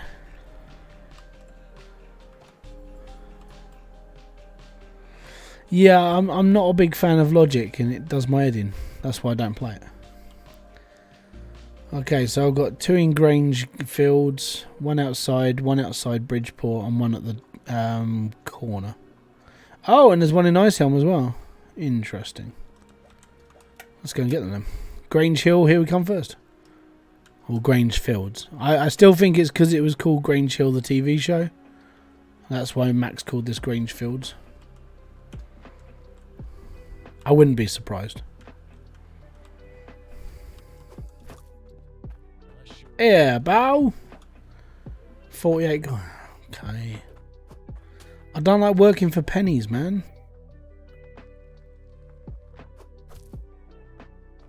Where's this other person then?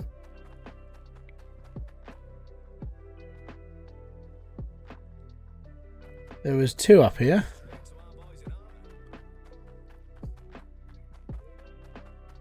Have you seen somebody who wants a soup?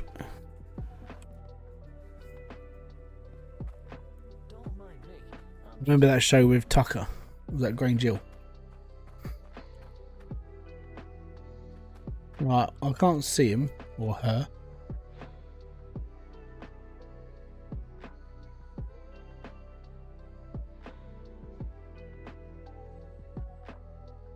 Right, there's one over here.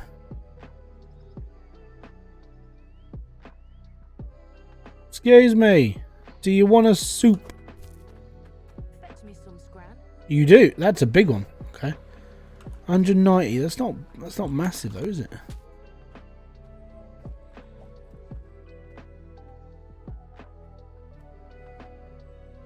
Mark Fowler in EastEnders. Yeah, I remember. Hold on. Did I pick that one up from over here?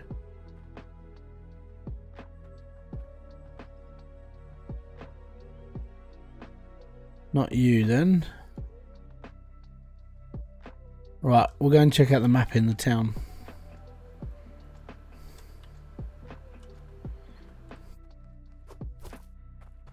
Here we go, here we go, here we go.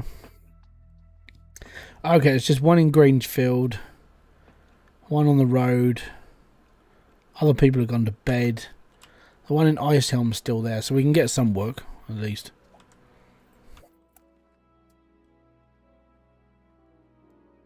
Opinions on the original Thomas and Friends TV show, not the little kids crap they have involved in. My kids watch that to this day.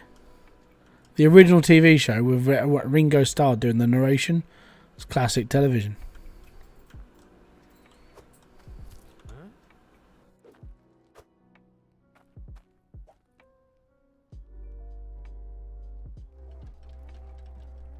Yeah, last night, yeah.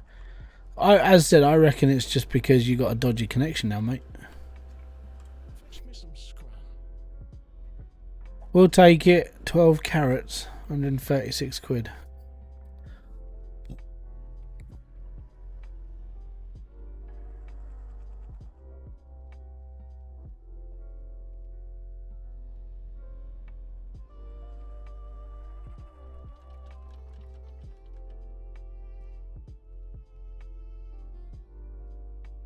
Yeah, my kids watched Thomas.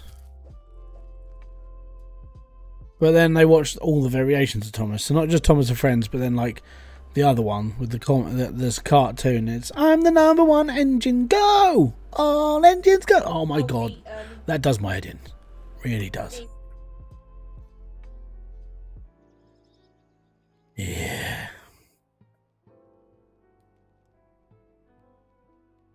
Yeah, have a, my thing, Charlie, if it was still sketchy, which it sounds like it is, I would start checking wires for like flat spots and broken bits and this, that and the other, because that's just me. If I'm going to be honest, that's where my head would go now. It's like, okay, so if it's not this, it's not the software, definitely something wrong. Funny story, I almost fell asleep in the bath listening to Hydroneer Ambience. Oh, Diesel's video, by any chance?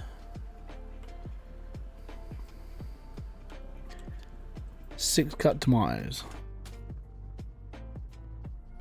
Sound around the world, yeah. Let's go. Let's go. Yeah, that one. Yeah, just, yeah. It's so annoying.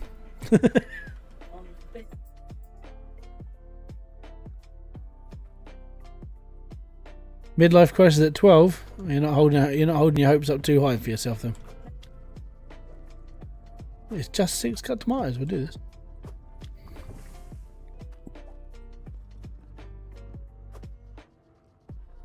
Just ambience. Yeah, well, I mean, Diesel did a video of just, it was Hydroneer ambience. He literally sat there and recorded his factory working for like 2 hours and then just uploaded it.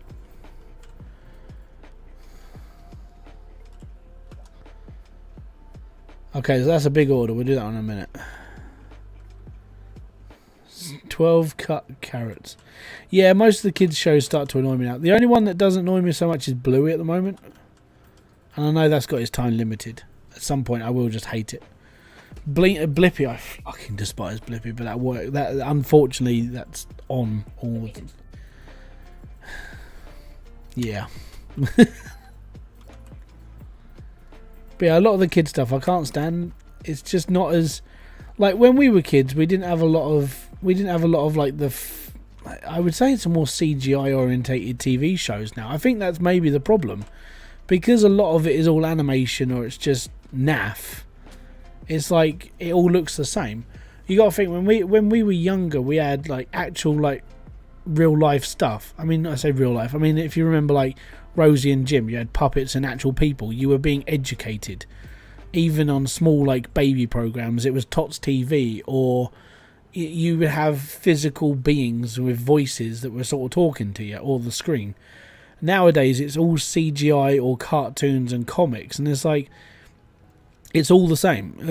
Basically it's the same sort of animation studio doing everything, and it's a little bit annoying, you know. But I think being it from an older person's point of view, it just seems more like rubbish TV. But when you consider like the stuff that we were brought up on, like Playdays, for instance, Playdays is one of those things where you just sit there going, this was amazing, because you had people smiling into the camera and making you engaged into what they were doing and showing you, even if it was just bouncing a bloody ball, like people enjoyed it because it was education for kids. Nowadays, it's a cartoon version of Thomas the Tank Engine, or a cartoon version of this, or a cartoon version of that. It doesn't make sense if you're looking for variety and trying to keep kids' attention to doing different things. Like that's why people watch Blippy. And if even though I don't like it, it's entertaining for children because of what he does. Yes, it might just be mindless making random noises, but it's a person physically talking to the viewer, who is a 3-year-old toddler or 4 or 5-year-old, looking at it going, I'm actually learning something, you know. But then if you turn on your TV, it's 300 cartoons not teaching you anything. It's just garbage television. Yeah, I mean, even if you look at like older, like stop and start, stop. What's the camera thing? You take a frame and stop start motion, right? Look at Wallace and Gromit. That'll always be remembered as Wallace and Gromit, the way that it was designed and done and everything else. But then if you look at modern day films, they're all the bloody same. There's nothing that defines one film to another, to another, to another. Yeah, heart attack and things like that.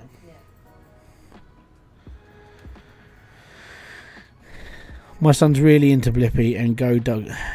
Oh, yeah, no. Blippy's okay if you're young. But it's the voice. It's a person who's so high up on crack that it feels like he's just about to pop. Everybody come over here and check out this brand new ball. Oh, just shove it up your ass, mate. But I get the reason why he does it. I mean, he gets hundreds of thousands of views a day, and he makes a shit ton of money. So I don't think he cares. Nelly the Elephant. Yeah, Nelly the Elephant, I remember. Right, let's do 5 cut onions to start.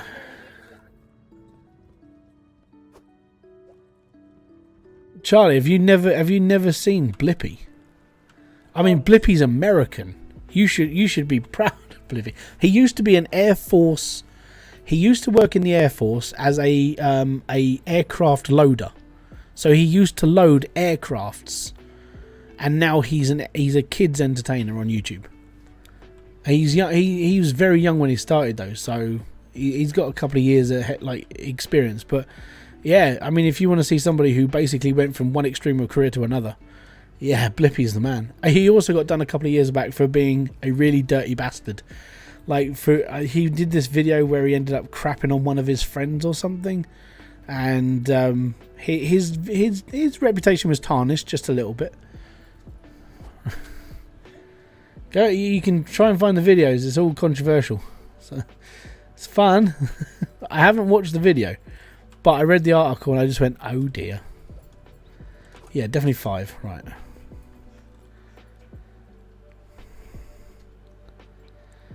Yeah, I'm pretty sure he was Air Force, and he used to load aircraft. He wasn't. So he is genuinely a fit, educated person. It's just now he acts like a 5-year-old in front of a camera. That's all he does. He literally goes to play parks and goes on the side. And diggers. He did a live show in my local. Yeah, I know. Blippy was over here a couple of years back. And diggers and. Yeah, he does a lot of very strange stuff, but it's all mainly for kids. Apart from his more exploitative stuff that he did away from the kids section.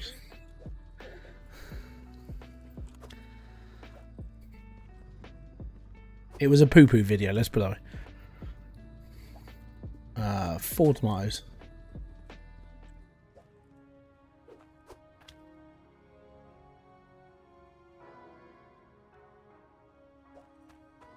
But yeah, I guarantee you, Charlie, if you watched 5 seconds of Blippy, you would probably want to punch him. But if you had kids, he's ideal. He's like the best babysitter in the world. You don't even have to pay him. YouTube does that for you. Yeah.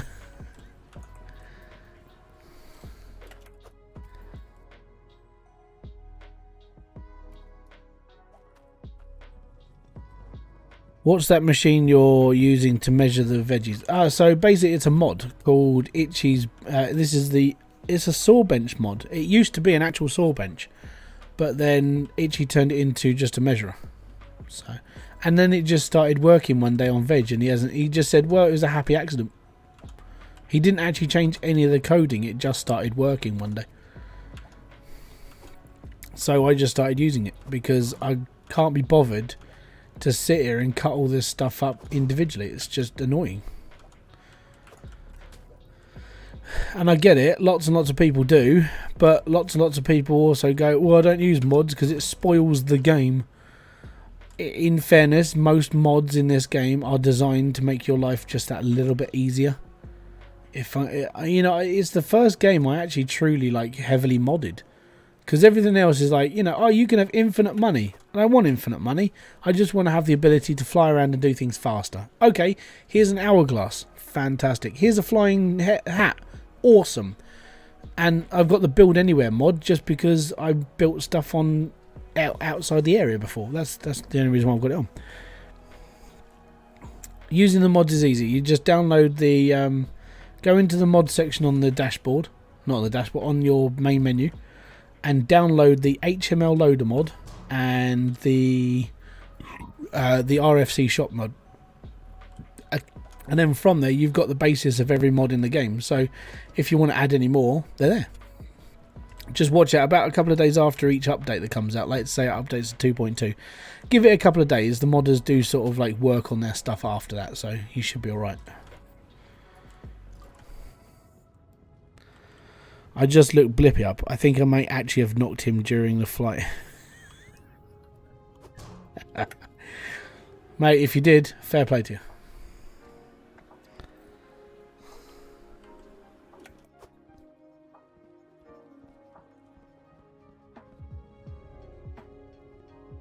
I'll have to, it'd have to be one of those like Q&A sections. I'll find him on Twitter and just say, Dear Blippy, do you remember a guy when you were working in the military? Do you remember him like asking for your lunch money and stuff like that? 2 years in the Air Force. Yeah, he was an aircraft loader. Yeah, so he knows what he's doing, and in fairness, I would say he's probably one of the most well-paid babysitters in the world. If you count how many kids watch his videos. Any idea when 2.2 comes out? Well, I mean, Max has said that he's not going to make videos for Foul Ball Hangovers channel for a little bit because they're going to be working on the update. So, whenever, basically now. If I had kids, I would never allow the horrors of modern kids' entertainment. Well, unfortunately, Ben, and I'll put this into perspective.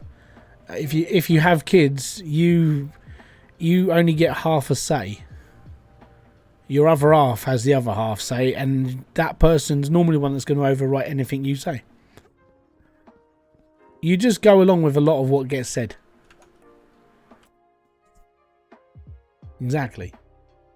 So my advice is if you ever do get to that point in life that you want to have kids with somebody, just be prepared that some of the stuff that you want to do in your life, you'll have to stop doing because it won't conform to what the decisions are made in your family unit. And that's the nice way of putting it.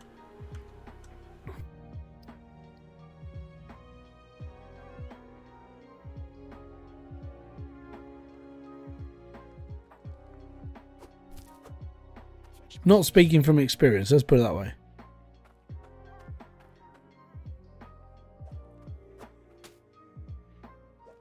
I got lucky with mine. She was into Blippi. She was into stuff. Oh, you saying she wasn't into Blippi? She was into stuff like Paw Patrol. Yeah, I mean Paw Patrol's okay, but Paw Patrol is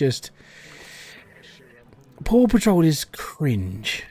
Like, I know, like this is an adult looking at a kids program, but like you have got a 12-year-old child in control of a bunch of talking puppies who never seem to age, which means he's genetically modified them, and he genuinely gives them orders and they do everything he asks without a blind eye. Just like, yes, we'll follow Ryder blindly, we are robots, blah, blah.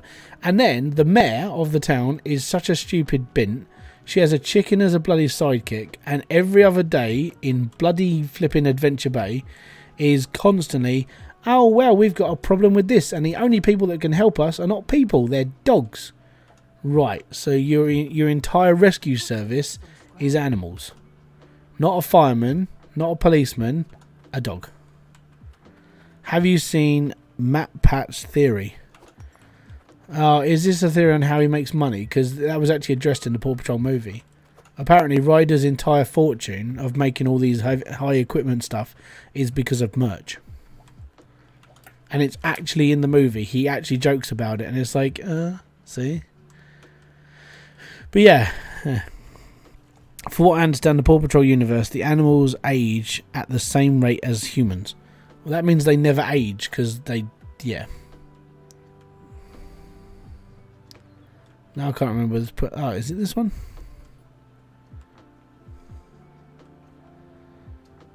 I don't know about. I haven't seen Matt Pat's version of the dog stuff. No. I'm missing someone. Oh, it's the guy on the beach. Gotcha. Right.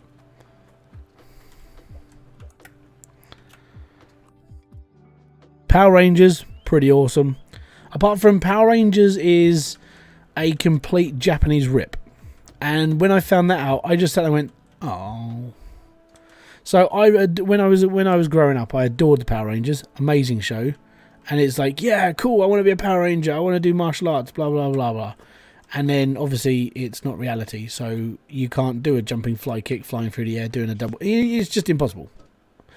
It's not you. Right, I'm missing someone then. Who am I missing? Is it a man or a woman? Clayton. I don't know where Clayton is. 2244, not a problem. All good, all good. Spider-Man, really good. I like Spider-Man. My kids like Spider-Man, but never seen it, apparently. No, they like the modern one. They like the big... Oh yeah, they do watch the kid thing on CITV or CBBC. Oh, it's the guy in Ice Helm. That's why. Right. But yeah, they haven't actually watched Spider-Man, the Marvel films, or anything. They've just watched that one thing on things. The dogs get twisted and manipulated by Ryder. When one passes, Ryder then replaces them. Well, it doesn't add up because they've been expanding their squad for a few episodes now. I used to be scared of the pink and white cat called Bagpuss. Oh yeah, Kerry likes Bagpuss.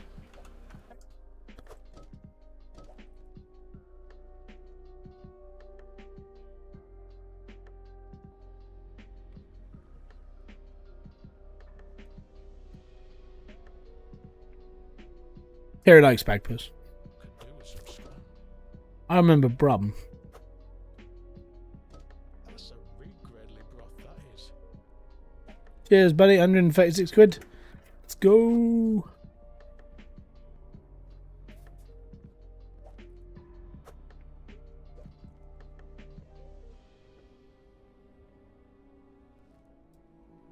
Oh.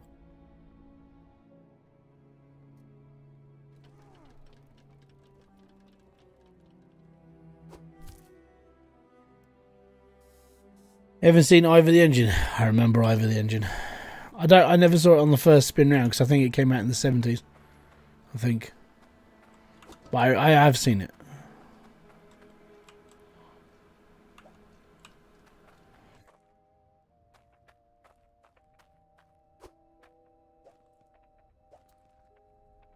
I was brought up mainly my like earliest memories of things like the Magic Roundabout, Button Moon, Sooty and Sweep.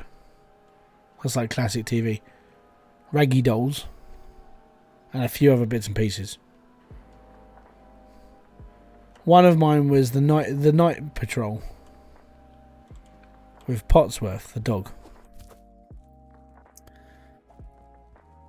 But then the theme tune is what stuck in my head the longest. It was Potsworth and Company, step into the dream zone. Yeah, that's been in my head for as long as I remember it.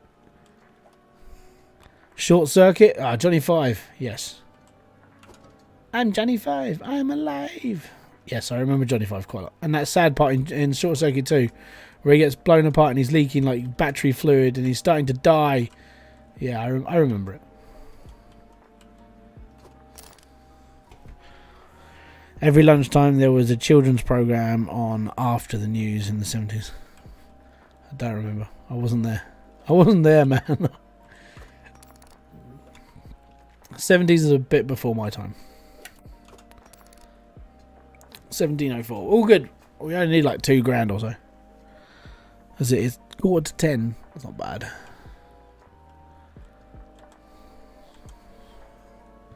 Back in my day. Classic film, yes.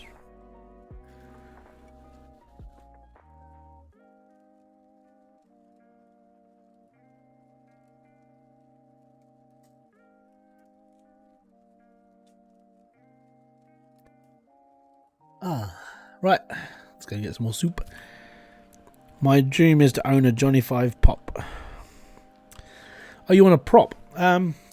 Give me a second. I have a website. Oh, actually, it's on the Twitter page that I follow. Let me just find the website, and then it might come up.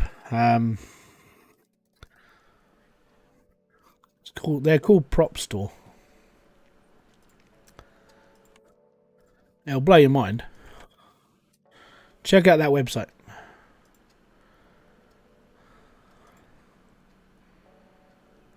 Because it will do your head in. I've seen stuff come up on that website where I've gone, I wish I had the money for it. Let's put it that way. They did a Star Wars sale a little while ago, and it was like, you know, actual costumes from the films, that sort of thing. And it's like, oh, this is so cool. Yeah, it's one of those places where you wish you had more money. Flying around in the game with the wagon, you look like Vanos. No, it's not Vanos. What's his bloody name? I know who you're on about though. I watched Ghostbusters 2 over the holidays. I love Ghostbusters 2. Is Vigo and his sidekick, and I can't remember his sidekick's name.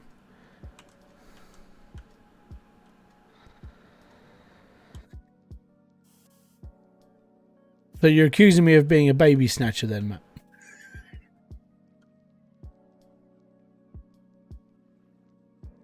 Hey, it's you. Do I know you? No, but it's you. You're there. Hi. Oh, can you just give me something worth doing? It's not worth my time. I did my time. Anybody else? Ah, there's one over at Bastion's Keep. We'll go.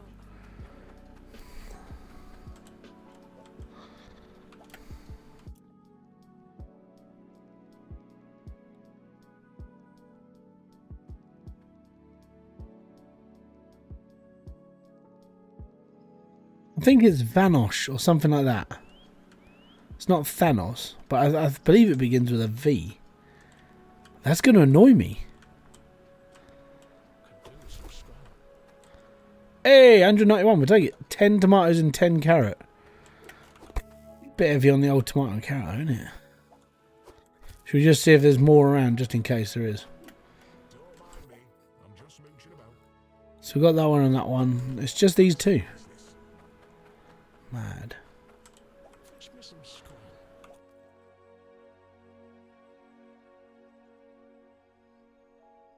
Just check. None on currently. Last one sold for rental. Yeah. So the thing is that a prop store, basically it's I don't know.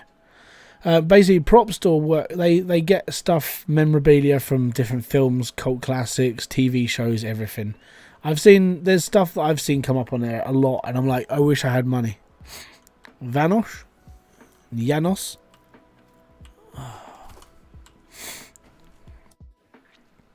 I'm gonna have to find this out now. Hold on.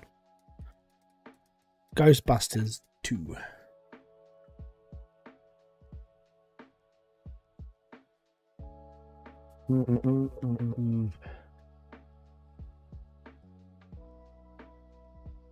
Janos. Yeah, Peter McNichol. But yeah, it's Janos Poha. Yeah. Pepsi or Coke? Pepsi. Every time. I am a religious Pepsi drinker. And Pepsi still don't sponsor this stream. So I'll put this into perspective. If Pepsi ever sponsored my stream, I'd be like, okay, I never have to work again. I'm just going to work for these guys for the rest of my life. I know it's not good for you, but yeah. Sure, I'll do it. You choose your own poison. My poison happens to be fizzy carbonated black stuff. I don't drink Coke. I can't drink it. Like, I've tried drinking full fat Coke over and over, and it just tastes like crap. And I know people will disagree with me. Oh, it's like, yeah, my choice.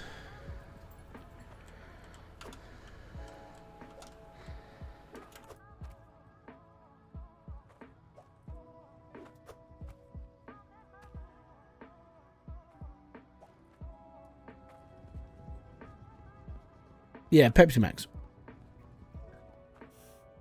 But just Pepsi Max. I'm not a big fan of the cherry or the lime or anything else. Just standard Pepsi Max.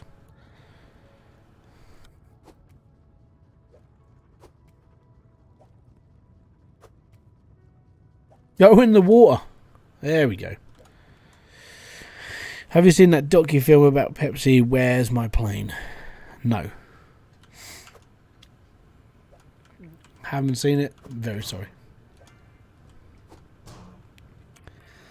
I'd drink Coke if it still had all the original ingredients.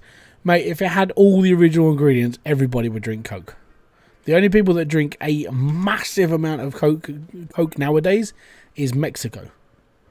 And this is because where they make it in Mexico, they literally give it away for free to their employees. And this is why so many people in certain towns in Mexico have high rates of diabetes. It's horrible. Like, I watched the documentary on this, and I was like, this is disgusting.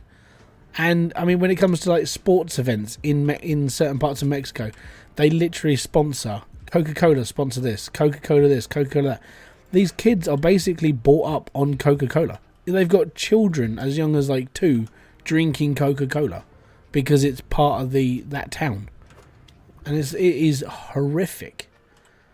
And this is why there are so many people in certain parts of Mexico that suffer from type 2 diabetes, even type 1 diabetes, and get very rotund quite quickly, which is quite scary. I may not be an advocate of healthy eating, let's put it that way, but drinking that much Coca-Cola when you're that young, all the way through your life, you're going to have issues. It's also a reason why some parts of Mexico have droughts constantly, because they can't get enough water back, because obviously Coke's made with water. And it's like, yay, you're using up your water supply to make a fizzy drink. It's disgusting.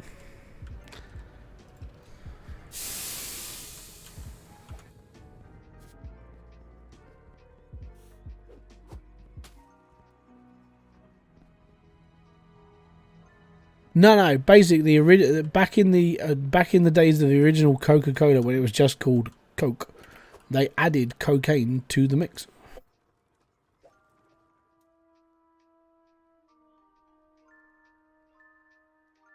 I think it goes into the medicament. Yeah, it's not great. So yeah, I mean, disowning people just because they like Coca-Cola is a little bit like too much, mate. Gotta be honest, that's a little bit OTT. Like I said, you choose your own poison in life. If your poison's Coca-Cola, your poison's Coca-Cola. If you drink, I don't know, fizzy blackcurrant, that's up to you. But you drink what you drink. If it's going to cause you health problems, it was your choice. That is genuinely the reason why I don't really care what people drink, eat, or anything else, because I'm not exactly a model citizen of like healthy eating. But I know when it's not good for me. I still do it, which is really bad, because I'm self-aware of what I'm doing to myself. But I have really cut back. Like 2023 was the year I basically said I've got to stop all of this, and so far I have. And okay, we're only 7 days into 2023, but we're getting there. I just drink tea. My other half's exactly like that. Yes. I drink tea every now and then. When I go to my mum's, it's constant. I drink enough cups of tea when I go to my mum's house to last me a year. I don't have to drink tea after I come back. I'm like, cool, I've drunk so much tea, I could pee for the United Kingdom right now. But yeah, I drink enough when I'm up her house, so I don't really need to drink any more tea after that. It's like like 2-3 times a year. That's like my fix. And then I come home and I'm like, I don't need anything else. I'm all good. Well, if they prefer Coke, they prefer Coke. You can't. You that's like echo chamber technique. That's not good. One there and one there. Awesome.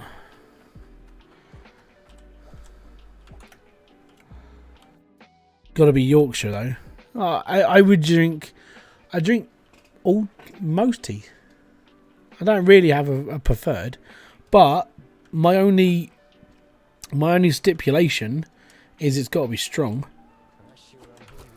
Like, you know, I mean, if it's weak, then I won't drink it because it just doesn't taste right.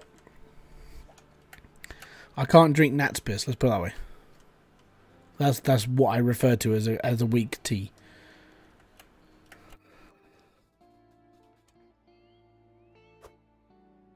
Could do with some scran. Yeah, about. I would take that. It's all good. Grinding.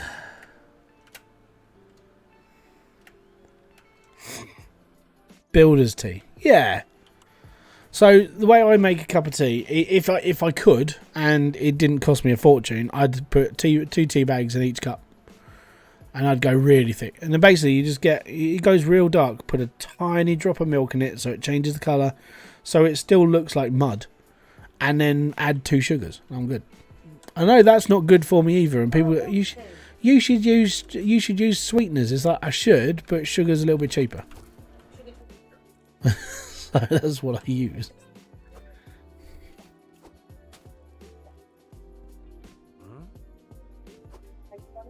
Yeah. But yeah, so if I could, it would be I'd use 2 tea bags.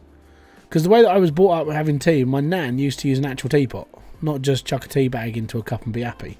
She used to use a teapot, so she used to have like 7 or 8 tea bags in a pot, boil it up, and then if it was still okay after she'd used the water, she'd go for it again. So it got strong, and then it was that's how I was brought up on tea. And I think I saw this video of how I don't know if this is for every American, but do you just get the hot water out of the tap, or do you just microwave it? Because that's wrong on so many levels. Why not coffee? I don't like the taste. It's just me.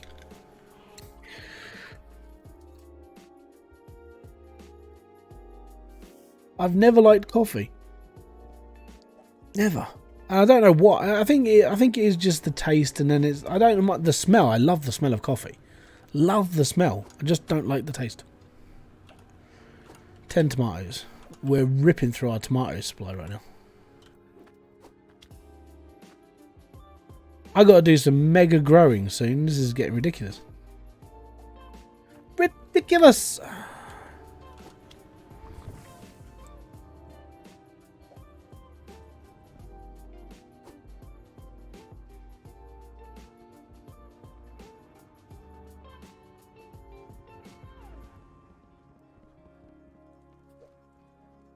Two carrot, 5 onion. 1 coffee a day. Yeah, I mean, I think my parents are on like 3, maybe 4 a day. The rest of the time, my mum's on like fruit juices and things. But no, for me, I don't know. Coffee for me, as I said, I like the smell. I just can't stomach the taste. I just don't like it. But I mean, you never know. I mean, it could happen that one day I'll change my tune and I'll drink a cup of coffee. But for now, it's just not me. If you know what I mean? It's weird. It's weird. I know.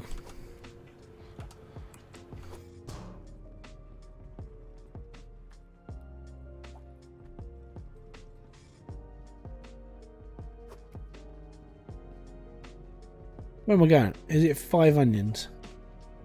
It is 5 onions. Fantastic. Here we go. Let's go. 5 minutes to midnight.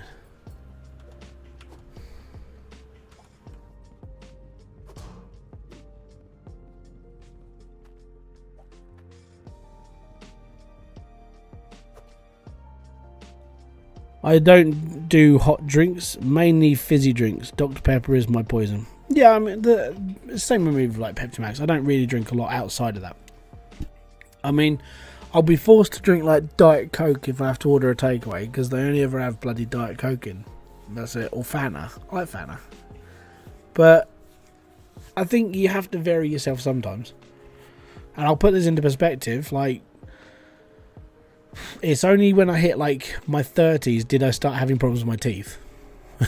So it took me 30 years to rot my teeth out, and then it was like, okay, you're gonna need to do this. Okay. Do you drink fizzy drinks? Yes. Okay, how many? All day. There's no point in saying you only drink like 500ml. I drink fizzy drink all day. You just have to be honest with dentists. They normally tell you you shouldn't be doing this. It's like, yeah, I know, but you're not my mum. And even then, my mum would say, you shouldn't drink it all day. I still do. Yeah. It's the way I am, unfortunately. I know I shouldn't, but I do. But it is literally my only vice.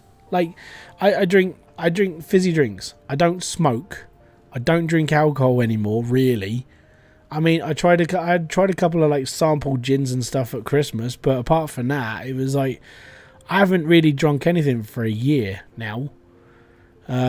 Like ever since 2020. Actually, I haven't really drunk anything since the pandemic. Since then, I haven't really drunk alcohol, and I just don't. You know, I've got tales of old of all the things I used to do when I was younger, and I used to go out and get absolutely hammered. But I don't do it anymore because I'm older now, and I don't really like hangovers. I think they suck, but you know, I'm not going to go down that route anymore for it.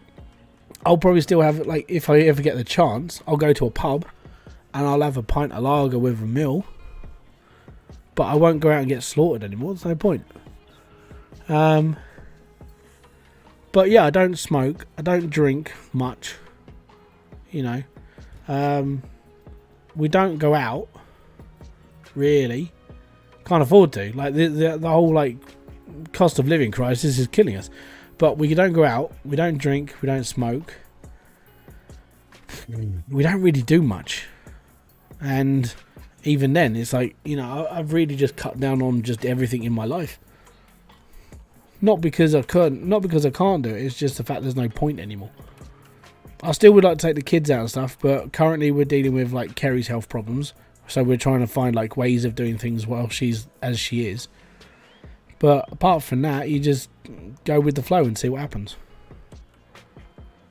In fairness, taking Logan to the birthday party this evening, actually, it's not a bad place to take him more regularly and Ollie at the same time. Because it was actually alright. Welcome back. Stay there, mate. I'll take your money in a second. Cheers, lad. Right. Where was you? I think is that guy over there?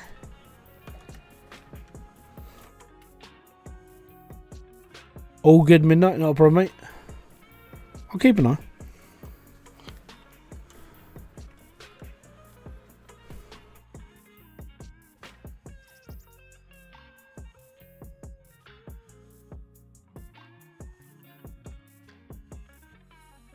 Where was this one? I can't remember where this person was now.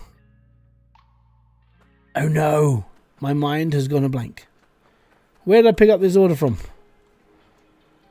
Oh no. Oh, it's that guy. Right, okay. I think I know where it is.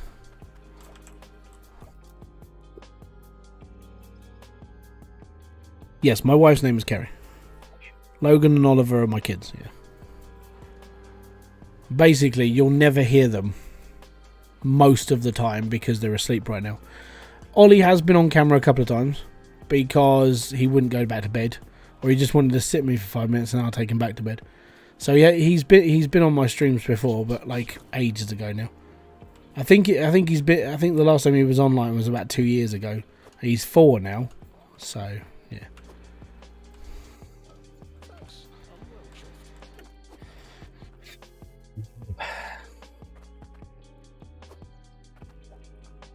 Yeah, Logan was I named Logan because I'm a big Wolverine fan. So Logan is named after Wolverine. Both his names are are from Wolverine.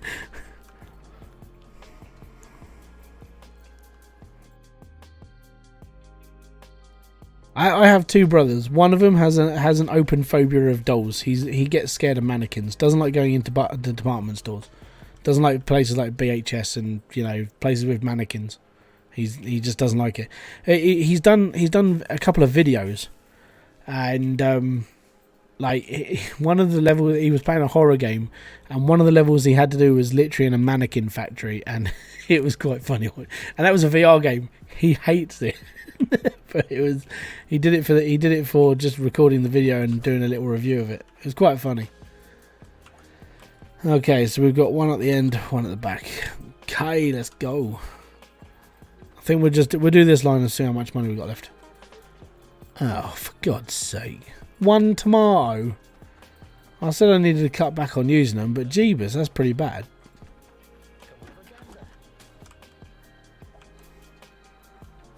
British Home Stores. BHS. Didn't know. Yeah, it's all good, isn't it? So if you go into like Primark or Debenhams or any place like that that has like a mannequin showing off clothes, my brother doesn't like it. He doesn't like mannequins. He doesn't like dolls. China dolls scare the crap out of him. He doesn't like the porcelain ones either that just look at you. He flipping hates those. And his video where he did like he was playing VR, and when he was playing VR and he did that video, me and my other brother, we were wetting ourselves laughing watching it because we know he doesn't like it.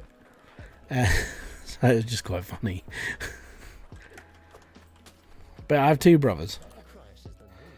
One of them's used to do a little bit on YouTube. The other does one video whenever he feels like it. They don't really care.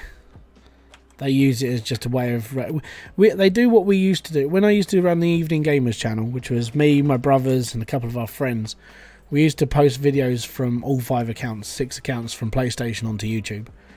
And we used to play things like GTA. We used to have loads of like just random content. And yeah, that was one of the things that was one of the things we used to do. But over time, it got harder to do for YouTube, so we stopped it. And then we went alone.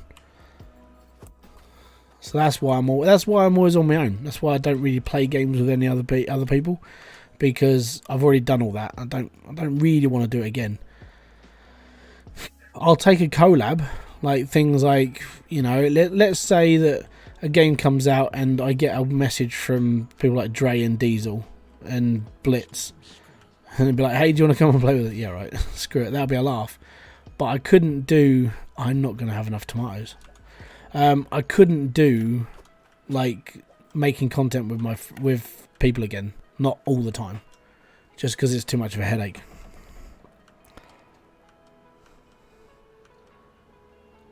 Remember that? You did a video about it. Yeah, I did the origin story of Hybridsteel. It was when I hit 10k. People were just like, how did this channel start? Yada, yada, yada. What this, that, and the other. I was like, you know what? I'm just going to put the whole lot into... If I hit 10,000 subscribers, I'll make that video. And I did. I made the video, basically how this channel started. And I thought, you know, it's just a story of like how everything started for me and, you know, what it became. But I liked it. And I like making the video. I like talking about things I've done in the past. Because maybe my mistakes and everything help other people live their life better. Because some of the stuff I've done in my life has been retarded.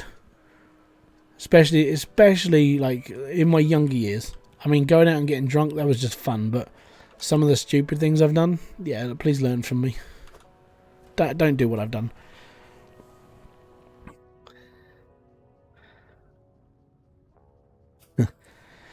Yeah, my brother is... my brother on YouTube, I think he's down as Ultra FUD. He doesn't really upload a lot of content though. He's more just... He hasn't been able to do anything for a while because his PC's broken, but he won't going to get it fixed. My other brother, I can't remember how he spells his name. I can't remember how he spells his channel. But out of all 3 of us, he's the more funny one. I try to be as honest as possible. I don't like lying to people and pissing them about. That's literally the whole reason. Right, I need tomatoes. So unfortunately, we got to grow tomato.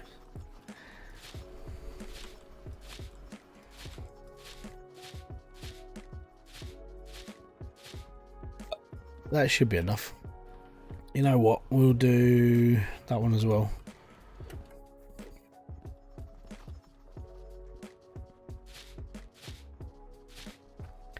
Ah, it's almost like it was meant to be. Right. Speed up through time.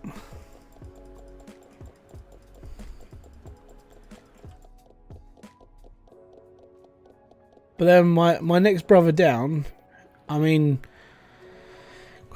which one broke the Funko Pop? Oh, my children, Oliver. He doesn't really break them. What he does is he gets the box and then just rips. So yeah, without the boxes, there was no point in keeping them. Basically, Logan won't do it because he's got a little bit more sense than Ollie. Ollie's, because of his age, he just did it. He did it to like Kerry's stuff as well. He'll go into our bedroom and he'll literally start taking out like Kerry's pop figures, even if they're on a shelf or something.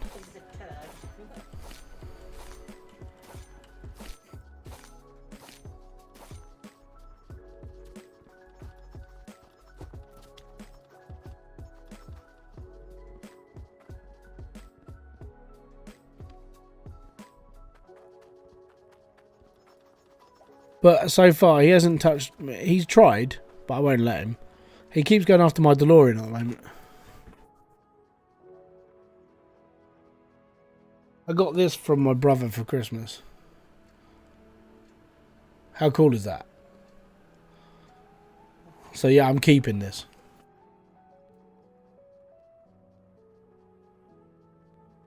I did get zombie Deadpool as well.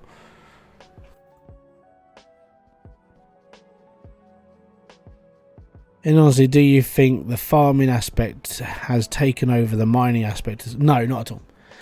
The reason why I'm playing more the farming side of things is because I have goals.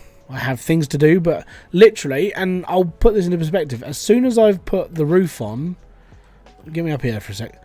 As soon as I've put the roof on up here, and I've maybe expanded the roof over this as well, so it's sort of partially enclosed, I probably won't do farming again. I'll go back to mining. This is the only reason why I'm doing the farming update, is because I need the tokens so I can build the bloody greenhouse. When I'm done, I won't need to do this anymore. I will just go back to doing stuff in the mine, because I've got stuff to do, and I've got other things to do. I've got other little projects I want to do before 2.2 comes out, whenever that comes out. So it's little things, loads and loads of little things I'm doing.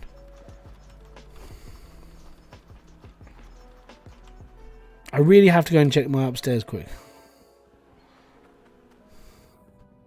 I've still got a few bits and pieces to do down here, so yeah, I genuinely think a lot of the people that are playing this game right now, the only reason why people are farming is because it's part of the game. But once you've got what you wanted out of it, like tokens, and you've got your fruits and veggies and all the other stuff, loads of people are going to just stop doing it, because there's no point. Once you finish farming, you're done. You know, you go back to doing what you did before. You'll go back to mining. You'll earn money. The other part side of like doing the farming stuff is there's the new currency. That's the reason why people are farming right now. And the other reason why people are farming is because it's new. You know, it's the new thing in Hydroneer. But what about with the tree stuff? Exactly. I'm still going to be doing a few trees and stuff, because what I wanted to do was, I was going to take out a couple of panels from here, because this is where my greenhouse is finished. I'm going to put a road in here so it goes out to the next section. Down the front, I'm not sure what I'm going to do down here, but I'm thinking of doing something. I don't know what yet, but I'll figure that out as I go. And then if there's new updates and bits and pieces coming forward, this whole place is going to be one big compound of things that I've built. You know, and that was the plan. My plan was, this is the reason why I didn't restart the game again. The other reason why I didn't do it is because I'm not making guides anymore. So I didn't want to start the game again. But the only reason why I started the game so many times it was because I was making guides for it. Because I'm not doing that anymore, I don't need to keep restarting the game.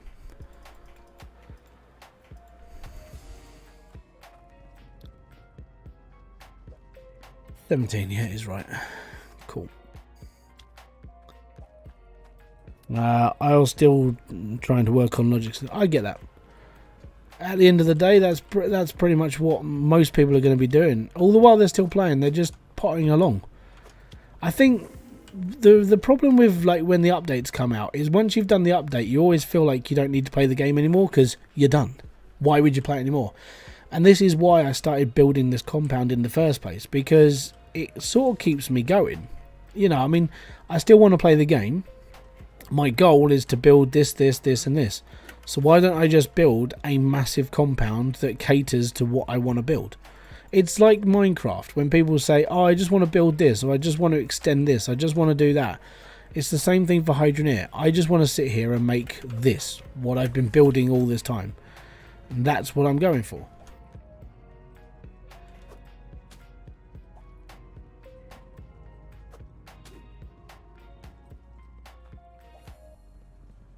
And I think it... Oh, no, my other one's tomatoes. Is my other one tomatoes?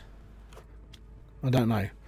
I think that's another reason why I want to keep doing it. I just want to keep expanding. 2. Right.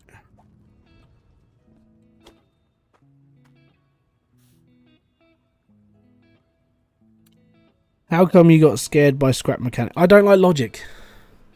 Yeah, I'm crap at logic. And if you notice, the logic stuff I make is beyond basic. It's the easiest stuff to do, and it's the only stuff I know how to do. I'm not sitting here making elaborate like calculators or messing around with so much logic that it's going to burn my brain. Everything I do is pull this lever and this works. That sort of thing. But when it comes to automation, I prefer it if it's a machine and it's not logic based. Logic doesn't work in my brain. It's like for me learning a new language. I can't do that either. I tried. And the only reason why I can recite, like, I'm not even really good at it, but the only reason why I can sing along to Rammstein songs is because they're a song and I can learn those lyrics. But I don't know what they mean. You know? I'm not a bright person. When it comes to languages, I suck. Like, really, really badly at doing language. So logic to me is like another language. I can't, it just doesn't work in my brain. Even when I built the automatic smelter on 1.5, I think it was, or 1.6, I had to confirm with somebody to make sure I knew what I was saying, just so I knew that I'd done it properly. So logic, I just can't do logic. And I'll put it into perspective of how bad I am at languages. French, in my GCSE level, I got a U because it was not markable. The only things I wrote down on my French exam was my name, my class number, and that was literally it. I fell asleep. I slept in my French exam. I graffitied in my RE exam, and everything else I sort of passed. Not great, but passed. Basically. So learning languages and learning logic and all that other stuff I can't do. Like a couple of years back, I tried to learn Japanese. Mainly because at the time it was like, hey, I want to learn something else. And I tried to learn Japanese. Couldn't do it. And then I tried learning Chinese, which is really difficult for me. I tried learning Italian. I can't do that. I even tried learning Spanish because everyone goes, oh, you should go to Spain. It's like, why? Well, you know, because it's nice down there if you learn a little bit of Spanish. So I tried learning a bit of Spanish. I don't work. My brain can't do it. Kerry, she knows like 5 different languages. Have you ever tried Ark? Yes, I'm waiting for number 2. So I played Ark on the PlayStation ages ago. I enjoy Ark. Downside is obviously like Ark 2 comes out at some point, so I'm probably going to look into getting that. My other issue is survival games in general don't do very well on YouTube. Go figure. To put this into perspective, Icarus had its big update. You know, they put in a sandbox mode where you're able to do loads of stuff. People got excited. There was like, I wouldn't say there was riots in the streets, but people were generally quite happy that sandbox mode had come into Icarus. I look at the people who were playing it. This afternoon when Diesel was playing it, there were 5,000 people playing this. Like, 5,000 people were playing Icarus. I was like, this is a survival game. Now, Ark, not so much. When it comes to if you play Rust has still got a massively active audience. But I'm not sure about Ark. I think its numbers compared to like Rust are small. I could actually find out for you. Let me just go on SteamDB. SteamDB is my go-to for finding stats out online. SteamDB, let's have a look. SteamDB. Let me just type in Ark. Ark Survival. Hold on, it didn't do what I wanted it to do. Ark Survival Evolved.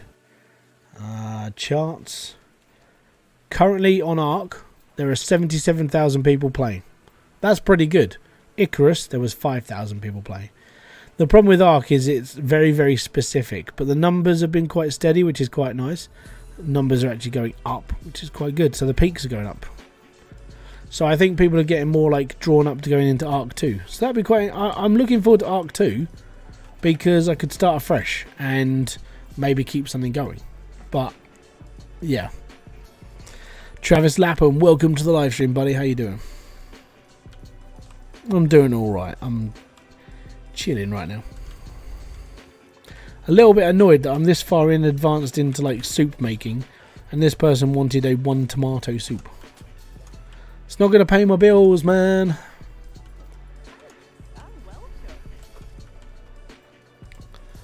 Cheers, me dear.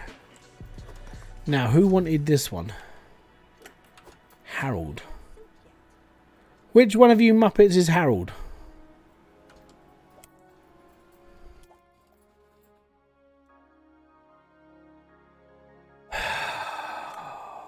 Where was he?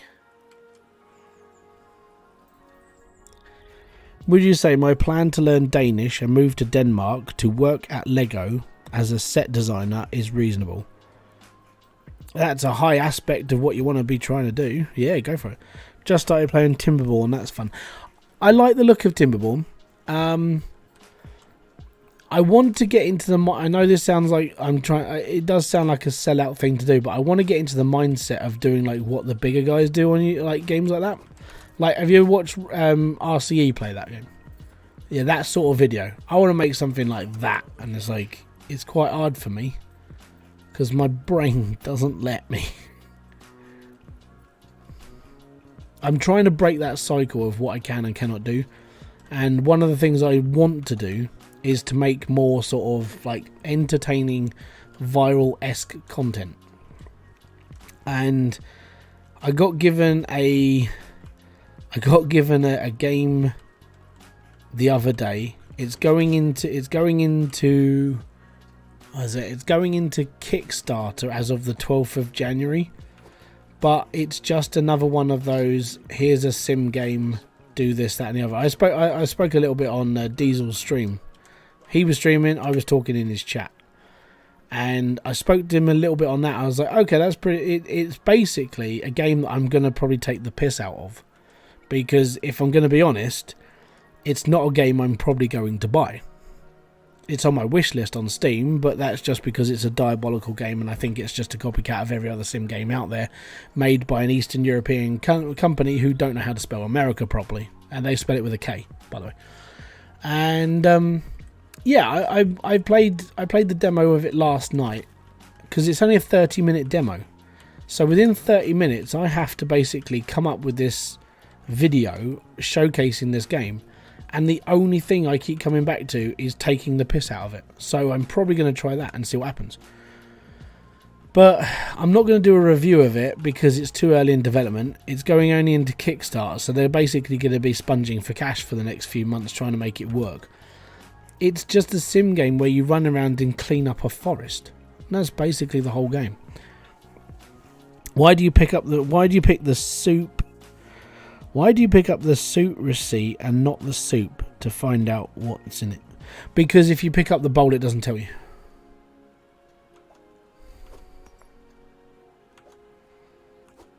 It just says like to weight worth this much. Or if it does say that, I haven't looked. I pick up the receipt because it's part of that whole thing. And I don't want to give the soup to the wrong person.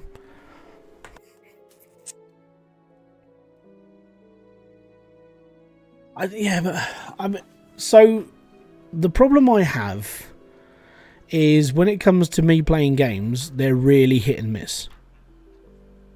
I mean, really hit and miss. You look at like my videos over the last few days. You know, I stole a diamond that had 270 views.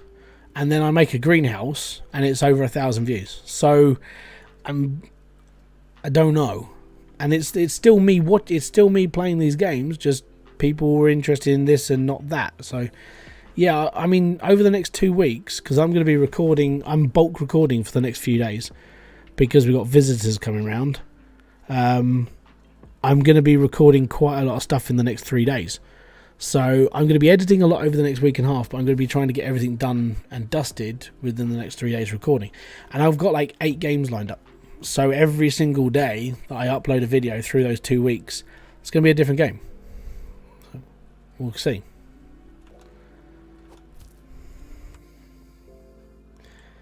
Right, how much money have I got? 2,383. What's the time? 10:30. How much is it going to cost me to build a wall and a roof? I don't know. Grand. I think we'll go one more and see what happens. Grangefield and Bridgeport. Fantastic. We'll go and pick them up. Please be worth it. Tired of working for peanuts.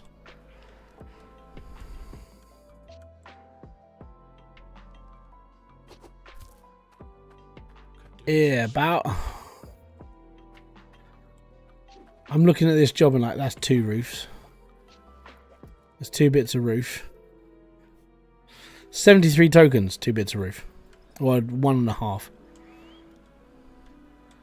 Right, so all 3 of them are in this little like area. So 1 here. Oh, that's a little bit more. Oh, wow.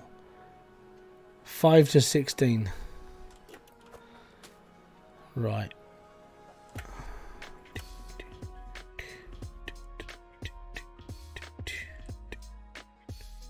Better look at my map. Hold on. Well, it's not mine. It's the shop's. End of the street and okay. Down here. Ooh, it's worth a bit more. Cheers. We'll have a look in a sec. Right, so where's this last one? Is it the last round the back? It is. Apart from that's is that a lady? Yeah, it's a lady. Yeah, we'll take that. Thank you. Right, see you later. Ah, the Superman of flying. He was an amazing person. Bought us our soup on his flying cart.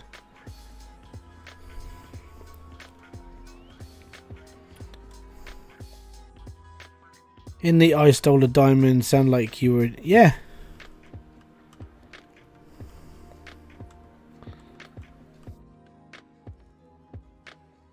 I enjoyed myself when I get... I played it... we all saw that at the same time. So when you said, have you seen Scrapman's... Me, Scrapman and Dre saw that game at the same time. And we were sitting there just going, yeah, I'll give it a go. I think I paid like $2 for it because it was a donation game. It was, you know, you pay what you think it's worth. And I went, you know what? It's worth more than a quid. It's worth more than that. So I paid $2 for that game. And it was funny as hell. It was brilliant. And I beat Dre's score. I'm well happy with that. I beat Dre's score and it was fun. So everything was positive out of that one. The thing is this is what I mean. It's like I sort of typecasted myself into what I've been doing. The only other downside I've got is because I got hacked, like my entire, like my data in my channel is balked completely right now. You know, Scrapman, I've spoken to him. I've spoken to Dre, I've spoke to Scrap, I've spoke to Blitz, I speak to Biffer every now and then because I'm trying to change my content for like what I want to do. And I went to Biffer. I said, "How do you keep doing this?" He goes, "Well, it's just because I've been making videos about city skylines. I just try and do something different each time." It's like, actually, that's sort of, yeah, I get the gist of it now. But yeah, I've spoken to some of the bigger YouTubers. I just wish I was like them. If I'm gonna be honest, I wish I was like them. I'm curious on your genuine opinion of farming update for Hydroneer. Me personally, I like the update. I think it gives Hydroneer a different dynamic. I would say that it gives it a... If you're looking to break up the monotony of mining, it's good. But it is a limited thing. Like once you've done everything, it's a bit like the mining side. If you've done everything, you're not going to want to do it again at all. And that's why I'm doing what I'm doing. I'm building this compound because it's an evolutionary build. It's something I'm doing between this and the next update and the next update and the update. Yeah, I've spoke to Scrap. The people that got me into YouTube, I have spoken to in the past. Like Diesel, I mean, I know Diesel sponsors this channel. He pays a membership. I pay a membership to him as well. So we technically just swap money each month. So he pays me, I pay him. It's all good. I think we pay about the same. And then, yeah, the bigger guys like Dre and Blitz, I've spoken to in fleeting conversation. Scrapman, he doesn't really speak a lot. So as I said, I've spoken to him like once or twice. I've spoken to Crow a few times. He's another YouTuber. A lot of the people I've spoken to are big YouTubers. And the reason why I've spoken to them is because they always say you should talk to the people who are like the best in your niche. And these guys are a couple of million subscribers. You know, if I can't learn from them, then so be it. But I sort of see, because I know I didn't start YouTube 10 years ago. I didn't start YouTube when I was younger. I started YouTube 5 years ago. Or 5 years is this is my anniversary of my 5th year. And because I've started older, it's harder for an older person to do YouTube in the gaming niche, because everybody who does this stuff is younger than me. So I need to try and find a way of getting people to watch my videos and my streams from my perspective. And I want to do the content that Blitz and Dre and everyone else does, but because they've been doing it for longer, that's expected of them. YouTube's changed since then. It's harder to do. And that's what I'm trying to figure out. I'm trying to find my own little path in all this, and it's hard. Did you know he is moving to a new place? YouTube, they all move because they make enough money. I'll say that comfortably. Let's put it this way: if I had enough money, I'd move as well.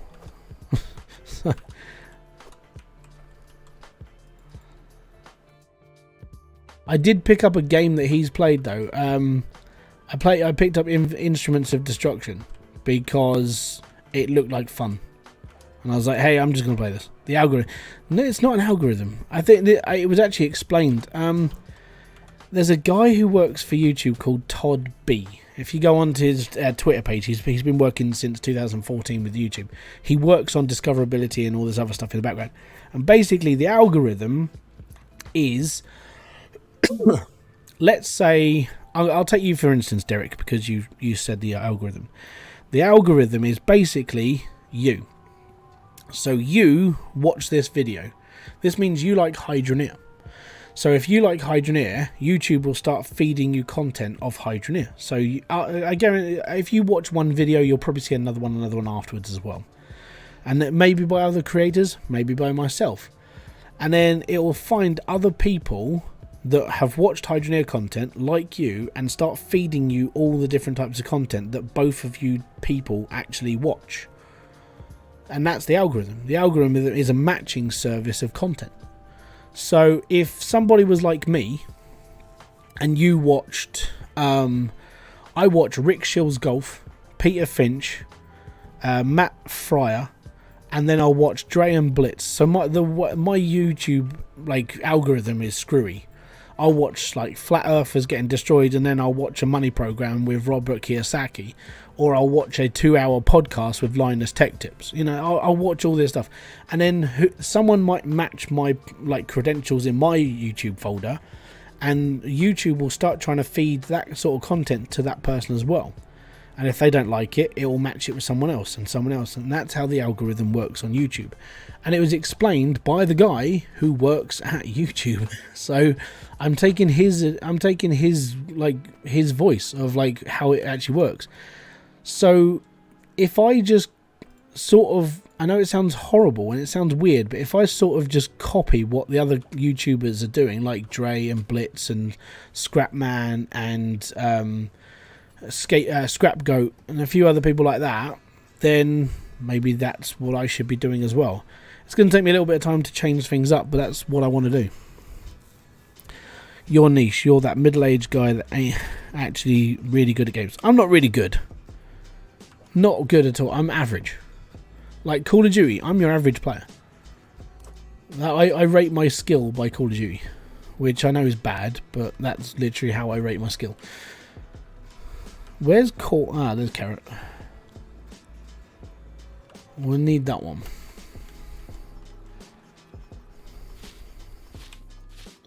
Hate doing carrots because they get stuck. Carrot, carrot, carrot, carrot. That one.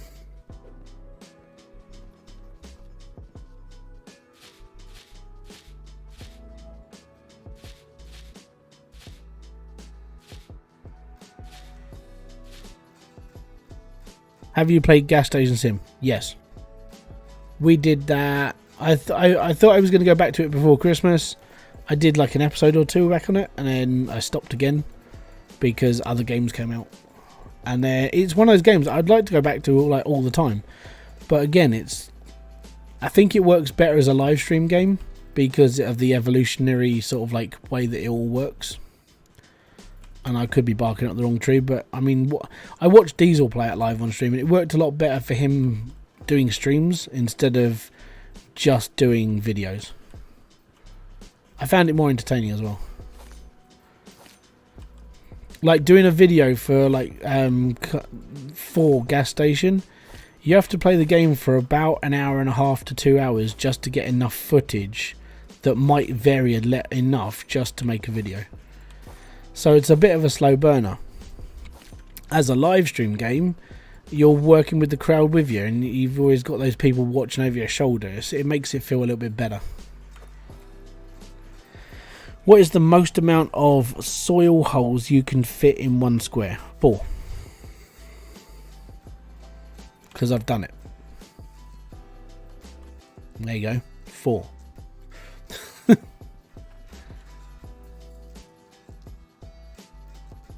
Oh no, it's not going to come out. Right, I'm going to have to do all this individual. This is why I don't like carrots. Carrots suck in this game.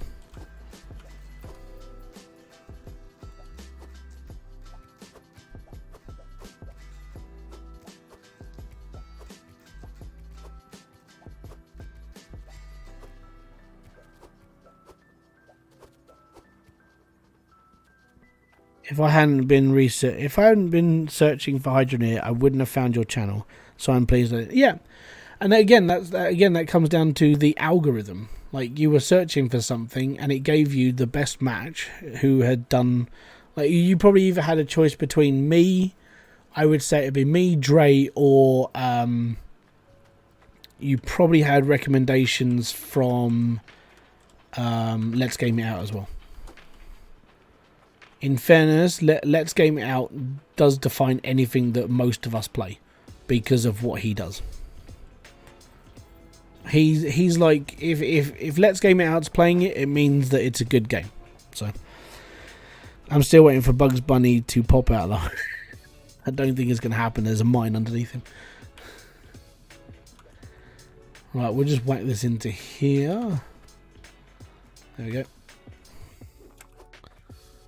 Just like real life, carrots are the worst. I don't mind carrots. Do I need 16? Yeah, I do. Really cool. Blitz is another name you're looking for. Yeah, I'm saying, like, if it was like, if someone searches Hydroneer, you'll probably see Dre. You'll probably see me, Dre, or Let's Game It Out, and probably Blitz now. I think Blitz, ever since he started doing the cooking stuff, he's doing alright on this as well now. But then, like, Cade does it as well. A YouTuber called I'm Cade, if you're not familiar. I'm not a lover of Dre. I feel too old to watch him. He's alright. I like Dre's content. I find him entertaining, but I do have a childlike sense of humour. So yeah, he appeals. And the other reason why I watch him is because that's, again, sort of YouTuber I want to be. But I can't be that hyperactive in a video. It's impossible for me to do that. But I think it's just because I'm too British. I can't do the hyperactive, over the top sort of crap that most of these like bigger guys do. Like I idolize people like Gray still plays, because Gray is like the epitome of my inside brain. If I was able to get the voice out, you know, that sort of thing.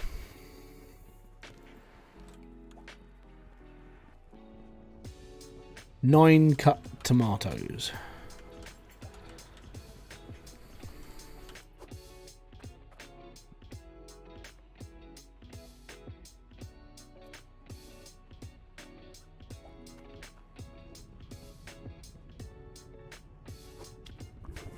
But yeah, all these people I want my channel to be like, but the problem is my channel has been, I would say it's been typecasted, and it's my fault, you know. I am my own worst enemy on this.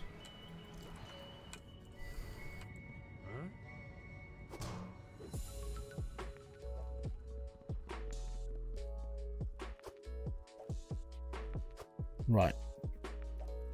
So this, it does say cut tomatoes 9. I think it's just because I prefer looking at the paper.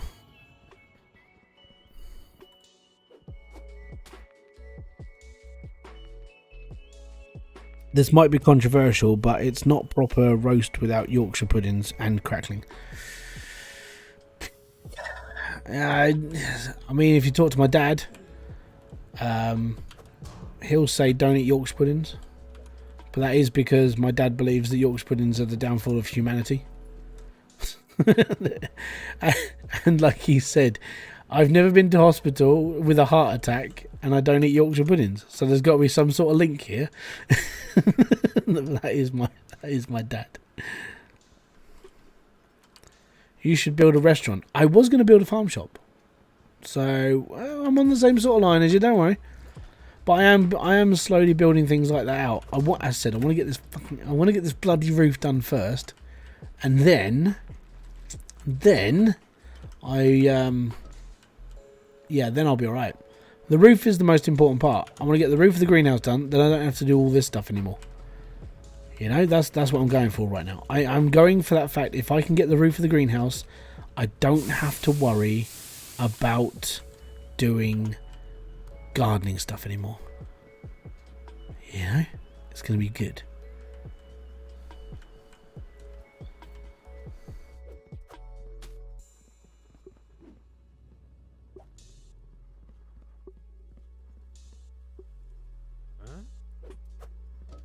There we go. I did a few videos with my son telling me what to do in Farm Sim 19. They were good. If you can include your son in doing things like that, it's all good. You know, it gives him a little bit of fun with his old man, and at the end of the day, you always need that. I think over the last sort of year, during lockdown, it got more and more stressful. But after we've all been locked out now, it's all good. My dad, no, I don't know. He eats pancakes like once a year on Pancake Day, and he'll only have one.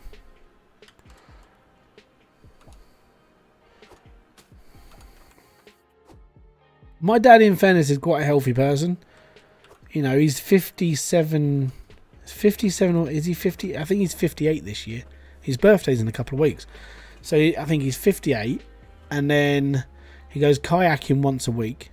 He goes on like kayaks around like Southwest Wales. He'll kayak in the sea, and he's the lead. He's like the he's the main sort of like guy that goes to when it comes to doing all the club stuff that he runs.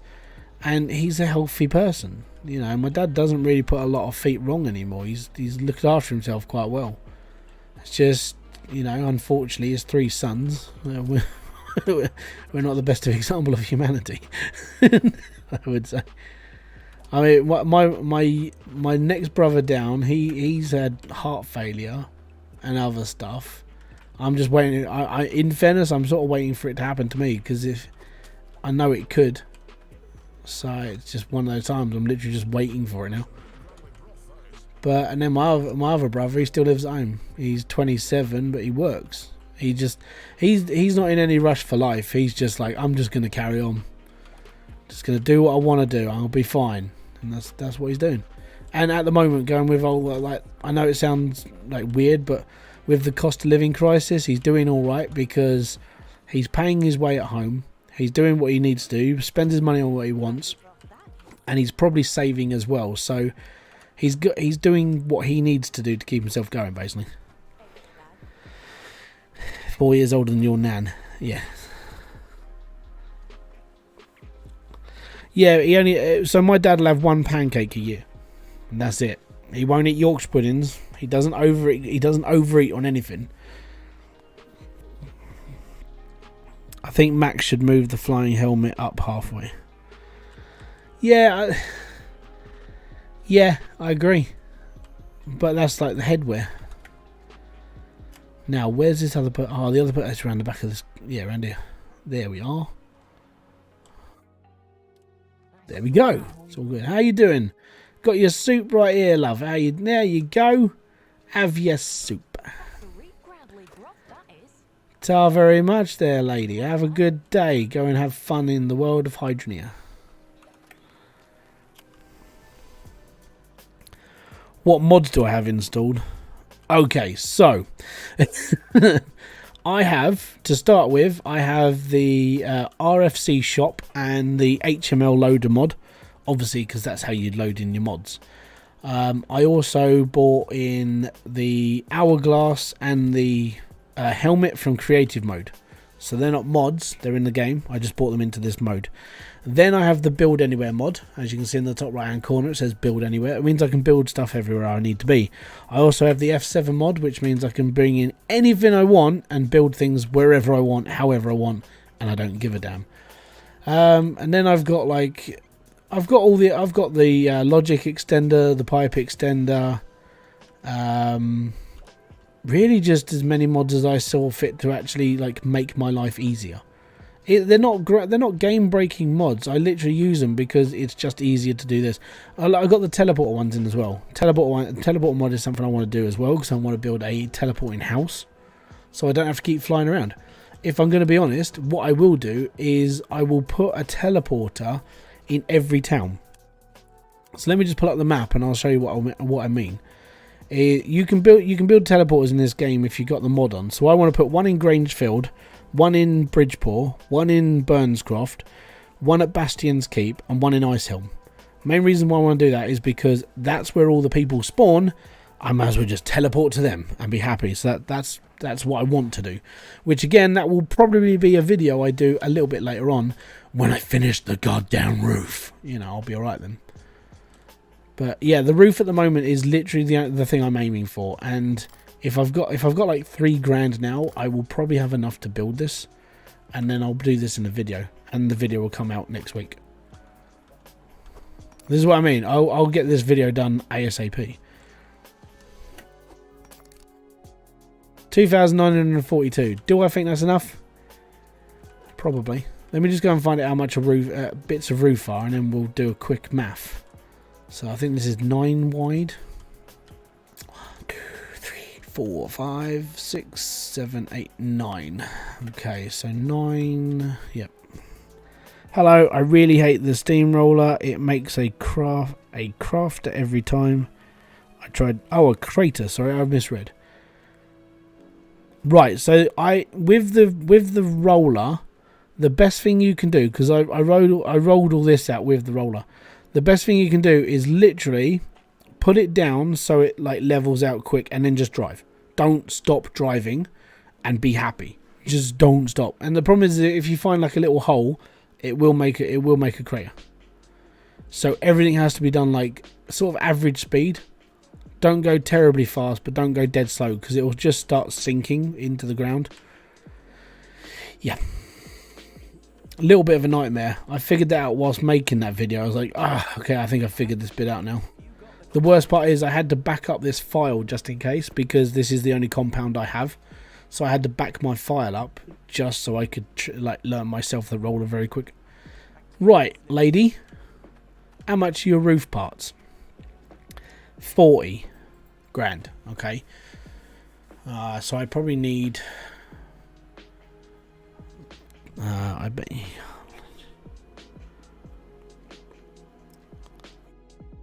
you that you can't legitimately set a teleporter for every soup spot. No, you can't. That's because you can only do 9. I know you might be able to do more than that. I don't know. I think you can only do 9 teleporters, like number 1 to 1, 2 to 2, up to 9 to 9. But I mean, if you mapped it out, you probably could cover quite a few of them. Because you find yourself going to the same spots. Right. So let me just work all this out quick. So this is over a case of 1, 2, 3. We might have enough, maybe.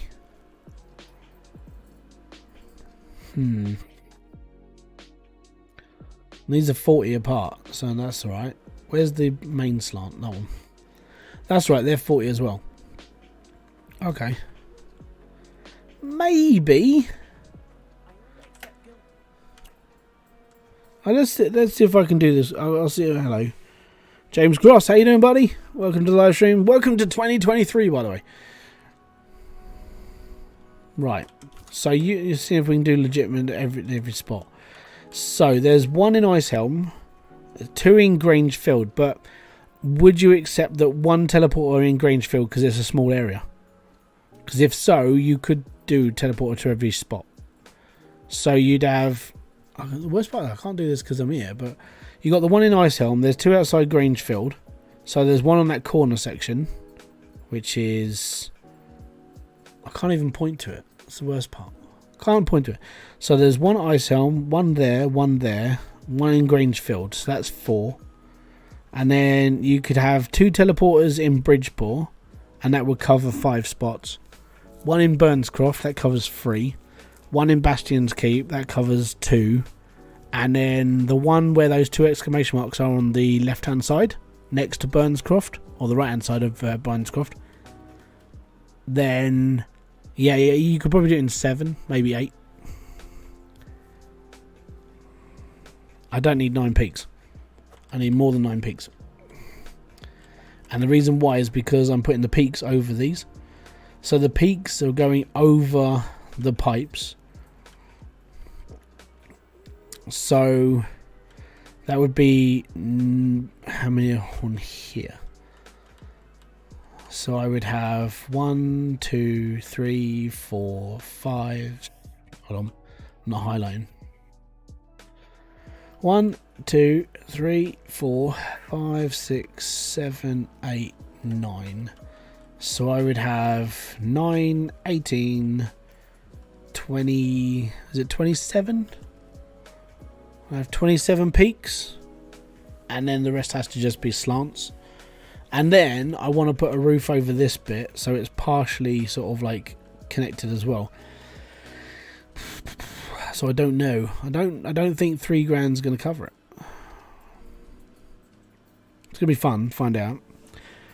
Recommendation for decor: put a stone fence sunken into the ground between different floor types.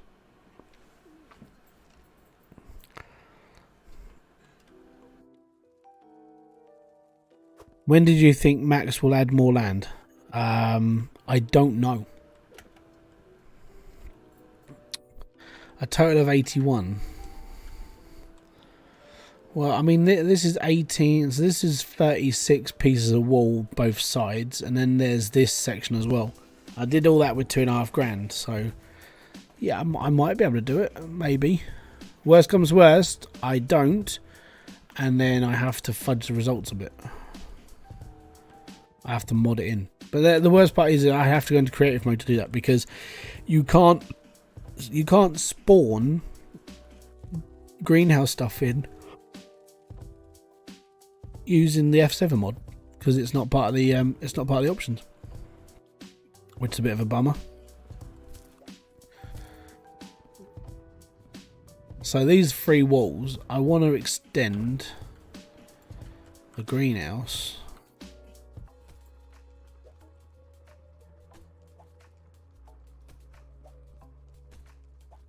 round to about here. So all this has to be walled up, and then I want to put a roof over the top of this bit as well. Probably more than I need to do. So yeah, as said, it's an evolutionary build.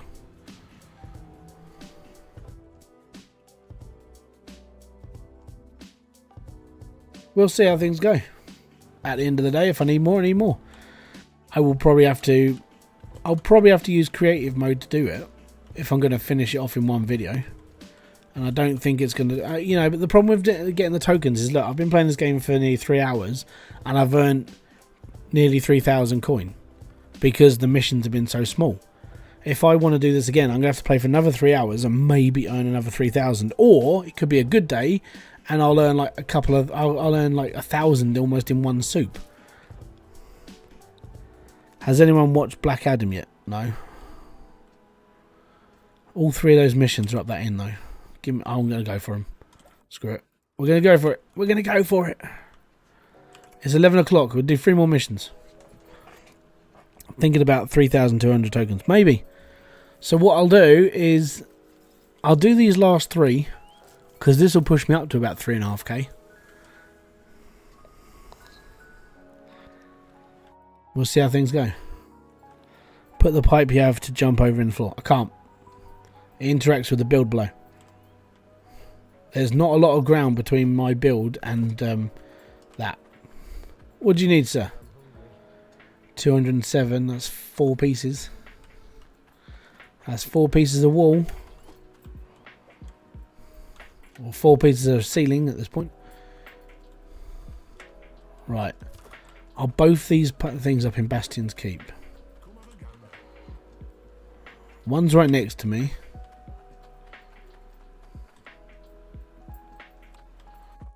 Oh, it's this man here. How you doing? But oh, hello. Beetroot and corn. Tar very much there, matey. 179. Not bad. DC is terrible. I don't know. I like Superman and Batman. I like the Joker. Especially Heath Ledger's version of Joker. Penguin, not so much. But then, like, Poison Ivy and Catwoman for, obviously, because I'm a man and I like women. Nice characters to look at. Catwoman in a latex suit. Pretty cool. Poison Ivy and spandex. Can't really go wrong with that, can you? You know, that sort of thing. These are 3 good earners. I like these ones.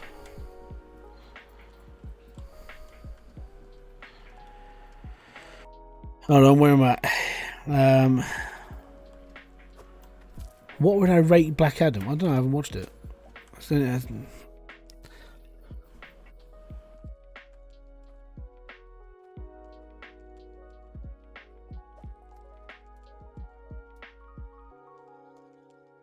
I think it's because, like, Black Adam's sort of like Superman, but God status. You know? I think there's only so much power you can have.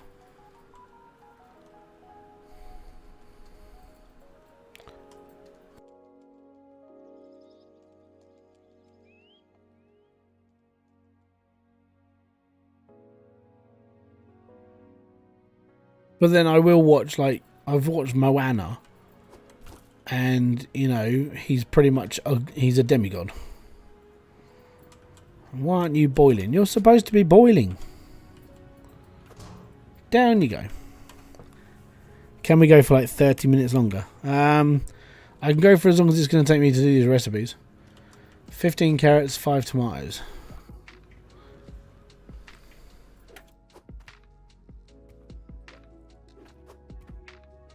Just stay on the goddamn thing. Oh, I need you to register your number. There we go. 15, I believe. Why can't I remember? Yeah, 15 carat. Jeebus. 15. There we go. Right. Stick that one down here. Stick that over here. All good. And we need 5 tomato. Tomato. 5 tomato. We're running out of tomato. I'm going to have to plant more tomatoes, guys. It's getting desperate.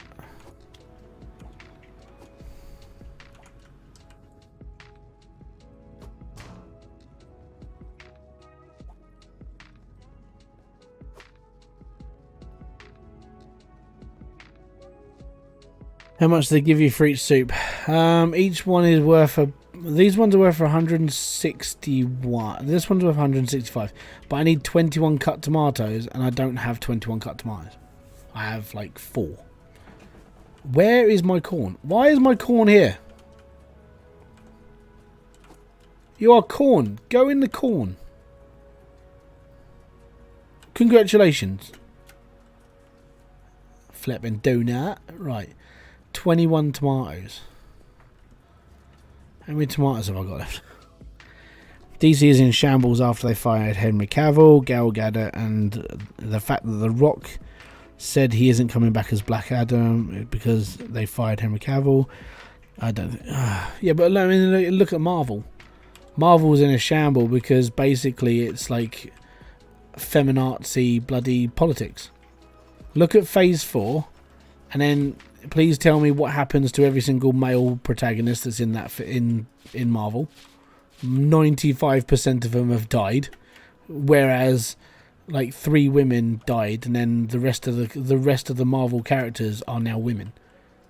So it's getting a little bit political now, and it's turning into a bit of a crap heap. And you only have to look at She-Hulk to realise that Marvel's falling apart. And Lord of the Rings, well, the Rings of Power, because that was pretty flipping awful as well. And it's just getting worse and worse. And unfortunately, and it's because it's all being politicised. This is why I don't really watch a lot of like modern programs, because it doesn't matter what you watch. If it's got a strong female character, you can 99% guarantee that the writers of that show are female, the showrunners are female, and it comes down to female gender politics that's ruining Marvel. Just watch all their shows and then tell me I'm wrong.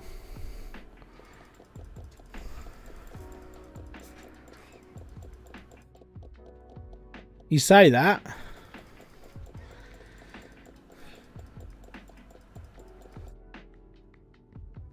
I'm seeing. I reckon that you're going to see a lot more like main characters. You're not going to see a lot of men. You're not going to see a lot of men characters anymore. They're all being killed.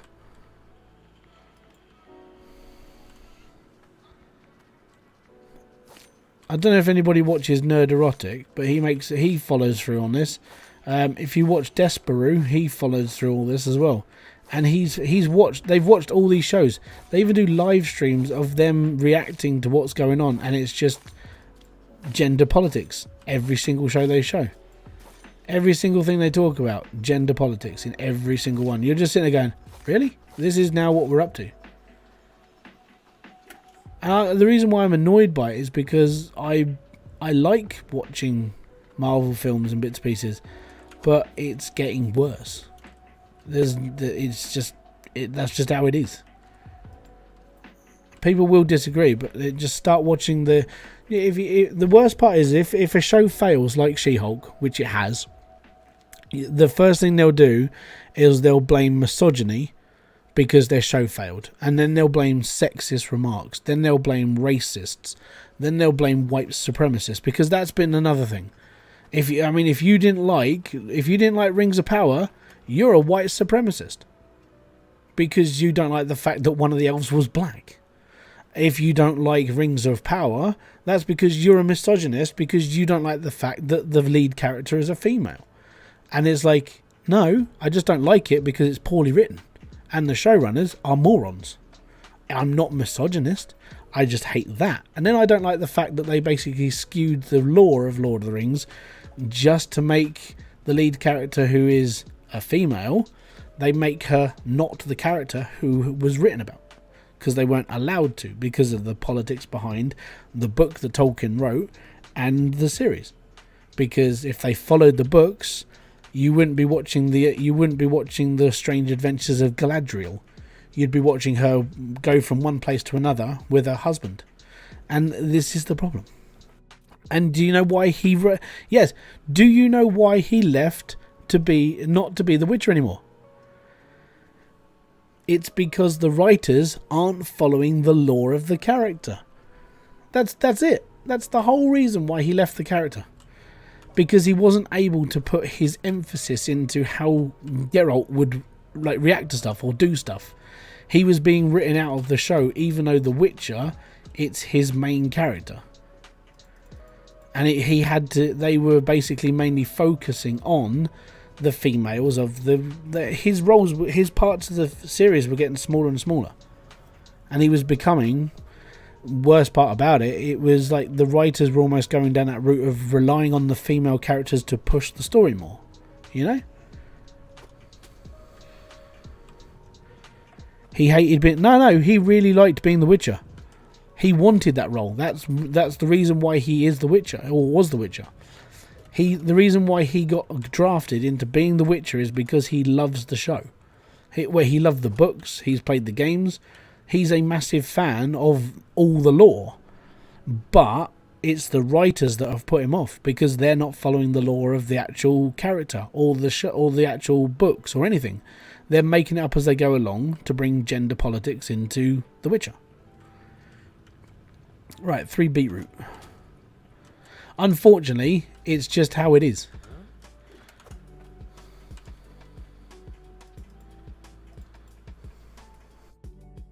Yeah.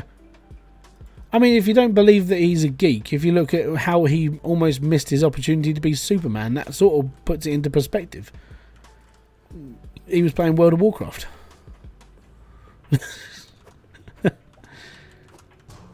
You know, and so I mean, he's a diehard fan of The Witcher, and that's the reason why he kept asking for the role, and he played it really well. You know, I would say that he's better as a Witcher than he is as Superman. Much better. But genuinely, it's because of the showrunners and the script writing of why he left the show. And he's said that in interviews already. He's already made his views very, very clear of why he's leaving the show. And that's why they're getting in bloody... what's his name's little brother? Thor, Hemsworth. They're getting Chris Hemsworth's brother to play it. I think Fable would be a good movie. Fable would be amazing. But then you have to try and figure out which one you're going to follow. Are you going to follow the first one? Or are you going to set the universe in with the game? Right? So you have an original character with an original storyline. And you give them a way of evolving into something great. So in Fable 1, it was you had to kill Jack of Blades. What was Fable 2's one? Jack's Return. And then in Fable 3, you became the Lord of the Land, and you could sway it your way or the other. My brother played it the opposite way that I did. I saved pretty much everybody in the entire world. My brother went on a killing spree and killed everybody in the entire world. So there's 2 ways of playing Fable. I mean, if you're going to do a Fable game, you would have to try and find a way of balancing a good story and an evolutionary story, not just like one or the other. And it's difficult because the games could only be done the way I like, because they're a bit like those storybooks where you have to choose like which page you're going to. So that's what I liked about Fable, is the ability of being able to choose where you were going and what you were doing would like sort of like change your character a little bit. You know, if you were good, then you became more of a heavenly character. If you were bad, you become more of a devil. If you were perceived as wrong or you did a quest wrong, people would react to you. So yeah, you've got all those little things you have to niggle with as well. How would you transform that into a film? So there's a lot of like, you do have to think of how it would all be like set out first. And I would say that's probably the hardest part. Also, are you going to follow this character from child to training? Or are you going to say that this character's finished their training, like you followed it like almost a bit like Harry Potter, where you're following a child's journey to becoming a man? Or are you going to take it from training section going up to like his journey, his destiny of where he's meant to be? Thanks for the stream, Hybrid. Catch you later. Good night. Yeah, peace out, man. Have a good one. Enjoy yourself. So, if you were going to think about it that much and you wanted to do a Fable movie, you have to come up with a story and the lore. Is it going to be set in Albion? Is it going to be set in a different place? Is it going to have like some of the main characters you would have come across in the games themselves? Or is it going to be set in a different time zone? Which era are you going to go for? And I think then it becomes very hard to like really narrow down what you're going to be aiming for with a TV show or even like a film of Fable. So yeah, I know they're making a 4th game, which I will be playing. Like whenever Fable 4 comes out, I will be playing Fable 4. I'm guaranteeing you that. I've been a Fable fan since the Xbox. I've played them all religiously, all the way through. And my brother came to the only person he couldn't kill was not Holglade's mayor. He was invincible. Rue Brown boy, how you doing? Bro Brown, sorry. But yeah, it's just the joys of being on tangents, really. Like, I'm going to say this. I think they're all over here, aren't they? Did you read my comment? I read the hi bit. Did you say something else? On the vid? Did you leave a comment on a video? Because I've been streaming. I haven't seen it. Give me a second. I will look in my comment section now. There is no comment. I've responded. I don't know.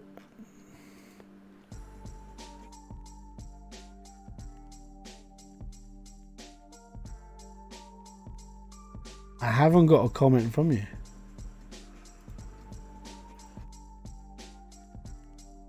I'm not seeing a comment. On an old video. Jeebus. I have no idea. That if I've replied to you or pushed the like button next to it, yes, I've read it. Quality of life for Hydroneer. When a pot is filled with fresh water, it should stay at the temperature it was, not reset. I like the fact it resets, because then if you've screwed up it up, like you've put the wrong ingredients in, you can take them out when the water's cold, so you can reset the soup completely. 15 and 5. So yeah, that's the reason why I like that. I like it personally. I like being able to reset it because of screwing up.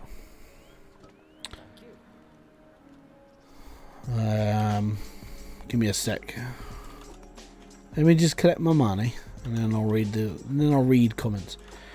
The month before Christmas was one right before on Hydroneer. As said, if I have put my little heart thing next to a comment and I have liked it, then I read it. If I replied to you, then I replied. Do you still have a problem with automation? No.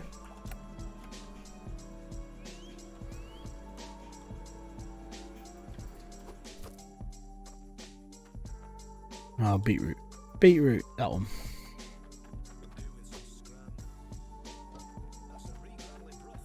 I only have a problem with automation when I was building stuff. The temperature resets. Yeah, no, I'm good with that. You wouldn't stick your hand in a boiling pan of like water just to do stuff. Oh, things getting stuck. Carrots. The only things I see getting stuck. I've never had a problem with anything else. Where's this other person? Where are you? You want the tomato soup. Thanks for your business.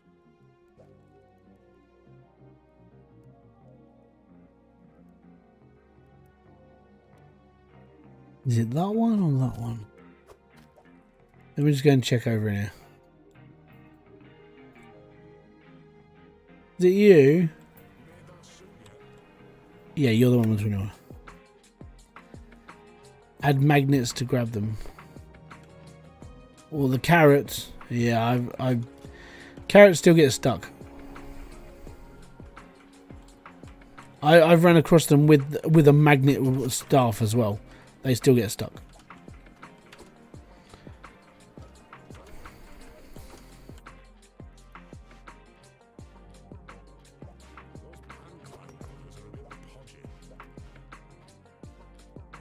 Would you consider completely mining out South Hope and filling it entirely with gold?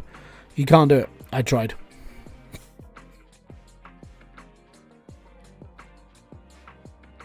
So I completely mined out South Hope before. I set up a mining machine that literally just filtered gold into the middle of it, and I crashed the game.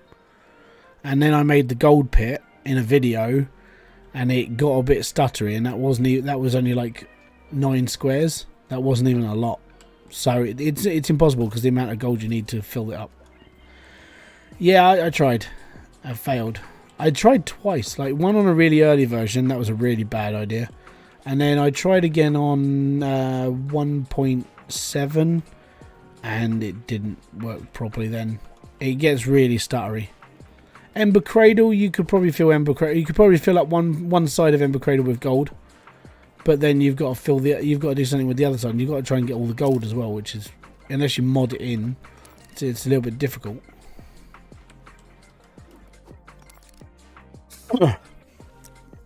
I think the dev needs to lay carrots on this. I don't know. So, like I said, so carrots for me, I can line carrots in here, right on the edge, where they're not graphically all the way into the dirt and they still get stuck. But carrots are the only thing that gets stuck. Everything else works perfectly. It's just carrots, and the reason why is just because of the shape of a carrot. Obviously, because it goes into the ground, harder to do. And because I've even run across it with a magnet wand, which is supposed to just pull it out the floor, that doesn't work. So I think it just comes down to, it's always going to cause me a problem, but I don't really care. Because, well, reasons really. Yeah. And it's a common issue, so yeah. What if you use gold bars? I think it looks interesting. Yeah, but I mean the problem with that is that you've then got to design a system where you're gonna get gold. You've got to split gold, then you've got to smelt gold and put it back onto a conveyor belt just to throw it into a hole. I mean, it can be done, but it's a little bit redundant, really. I mean, you can fit. I reckon you could out of them all, you could probably fill Ember Cradle with gold and be happy. But doing anything bigger than Ember Cradle, it's going to cause lag, like a massive amount of lag. The build I did before is I emptied the whole of South Hope out. I put concrete around the whole of the thing, and I literally just had an arm that dropped gold into the center of the plot. And I built it up a little plot. I think I made like 18 million off of it. It was just gold, but the lag was ridiculous. It killed frame rate and everything. It even killed draw distance of the concrete. It all just went to pot.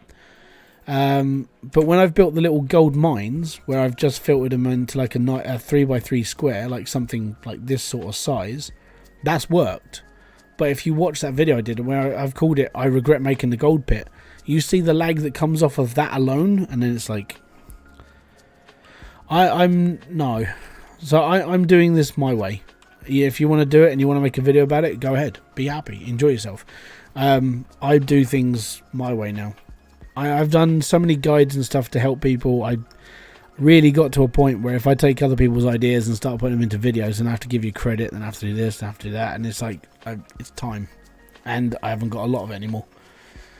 So if you want to make that video and if you want to see if it works, go ahead, it's all good. But that you have to put up with the fact you have to set it up, record it, edit it, make that thumbnail, and then get more people than 4 people to watch it. It's hard. But yeah, I mean, for the problem with carrot, like I said, the problem with carrots, and like Derek said, a lot of people are having the same problem, and it is just because of their shape. Everything else about the game it works. It's just carrots. I mean, putting magnets on top. I actually think I did this before when I was doing like a little row, and even then, it's still a pain in the arse. So I'm not even touching it. It's just, I'm just not going to bother. Like I said, it's the one thing that's gonna cause problems. The difference is once I've built a greenhouse roof and I've put a roof on this and I've got this build finished, I ain't doing this anymore.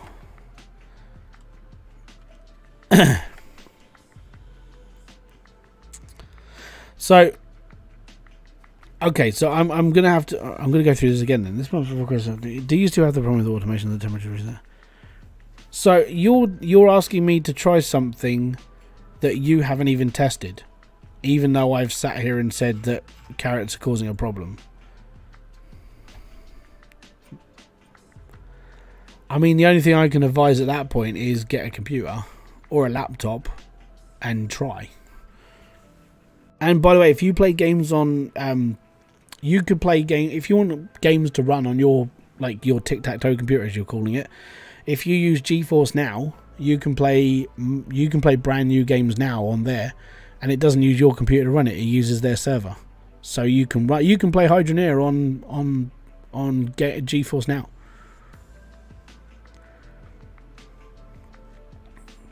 And that's a service you can play for free. I think it's you play for an hour, and then you have to basically come off it and go back on it, and you play for an hour, or you pay a subscription fee, and you can play for as long as you like. And you can play any game as long as you own that game. You can play it on their server as long as it's supported by them. But yeah, GeForce Now, amazing. If you've got a penny computer, which basically just means it just doesn't run a lot, GeForce Now is like the future at the moment, because you're able to play games through them and not have to use your computer for like graphics cards or anything. You just play on their server using their machine. You just have to supply the game. And I know it works on there because Hydroneer works on GeForce Now.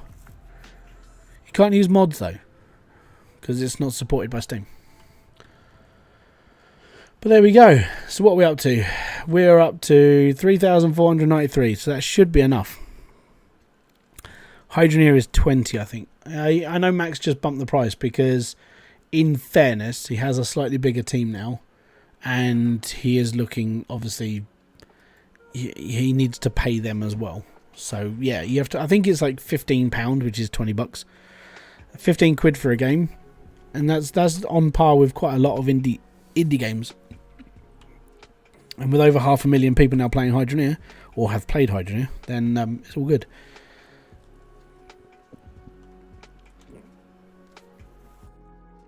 Yeah, as long as you own the game, you can play on GeForce Now as long as it's supported on their service. Anyways, so we're all done here. We're all done there. Hopefully, I know it sounds horrible, but I hope £3,000 helps me finish off most of this roof. Because if I can finish the roof, then I don't have to do farming anymore. And that's what I'm aiming for. It's good, but once you've been playing this for a couple of months now, it's like I just want to get it over and done with. Not a problem. Right, I'm going to head off, guys. I want to say thank you very much for coming by. This has been Hybridsteel. If you have enjoyed this, hit the like, subscribe, and notification button below for all other updates. I've been Hybridsteel, and I've been playing Hydroneer. If you want to give this a go and you haven't owned it already, go into Steam, go and pick up the game, enjoy it, and be happy. This game, I would say, is well worth the money. You're just about to, sort of like you'll be alright on this. It's all good. So until my next video, live stream, or whatever else I do, I want to say thank you very much for coming by. I'll see you all later. I want to say peace out, have fun, enjoy everything you guys do.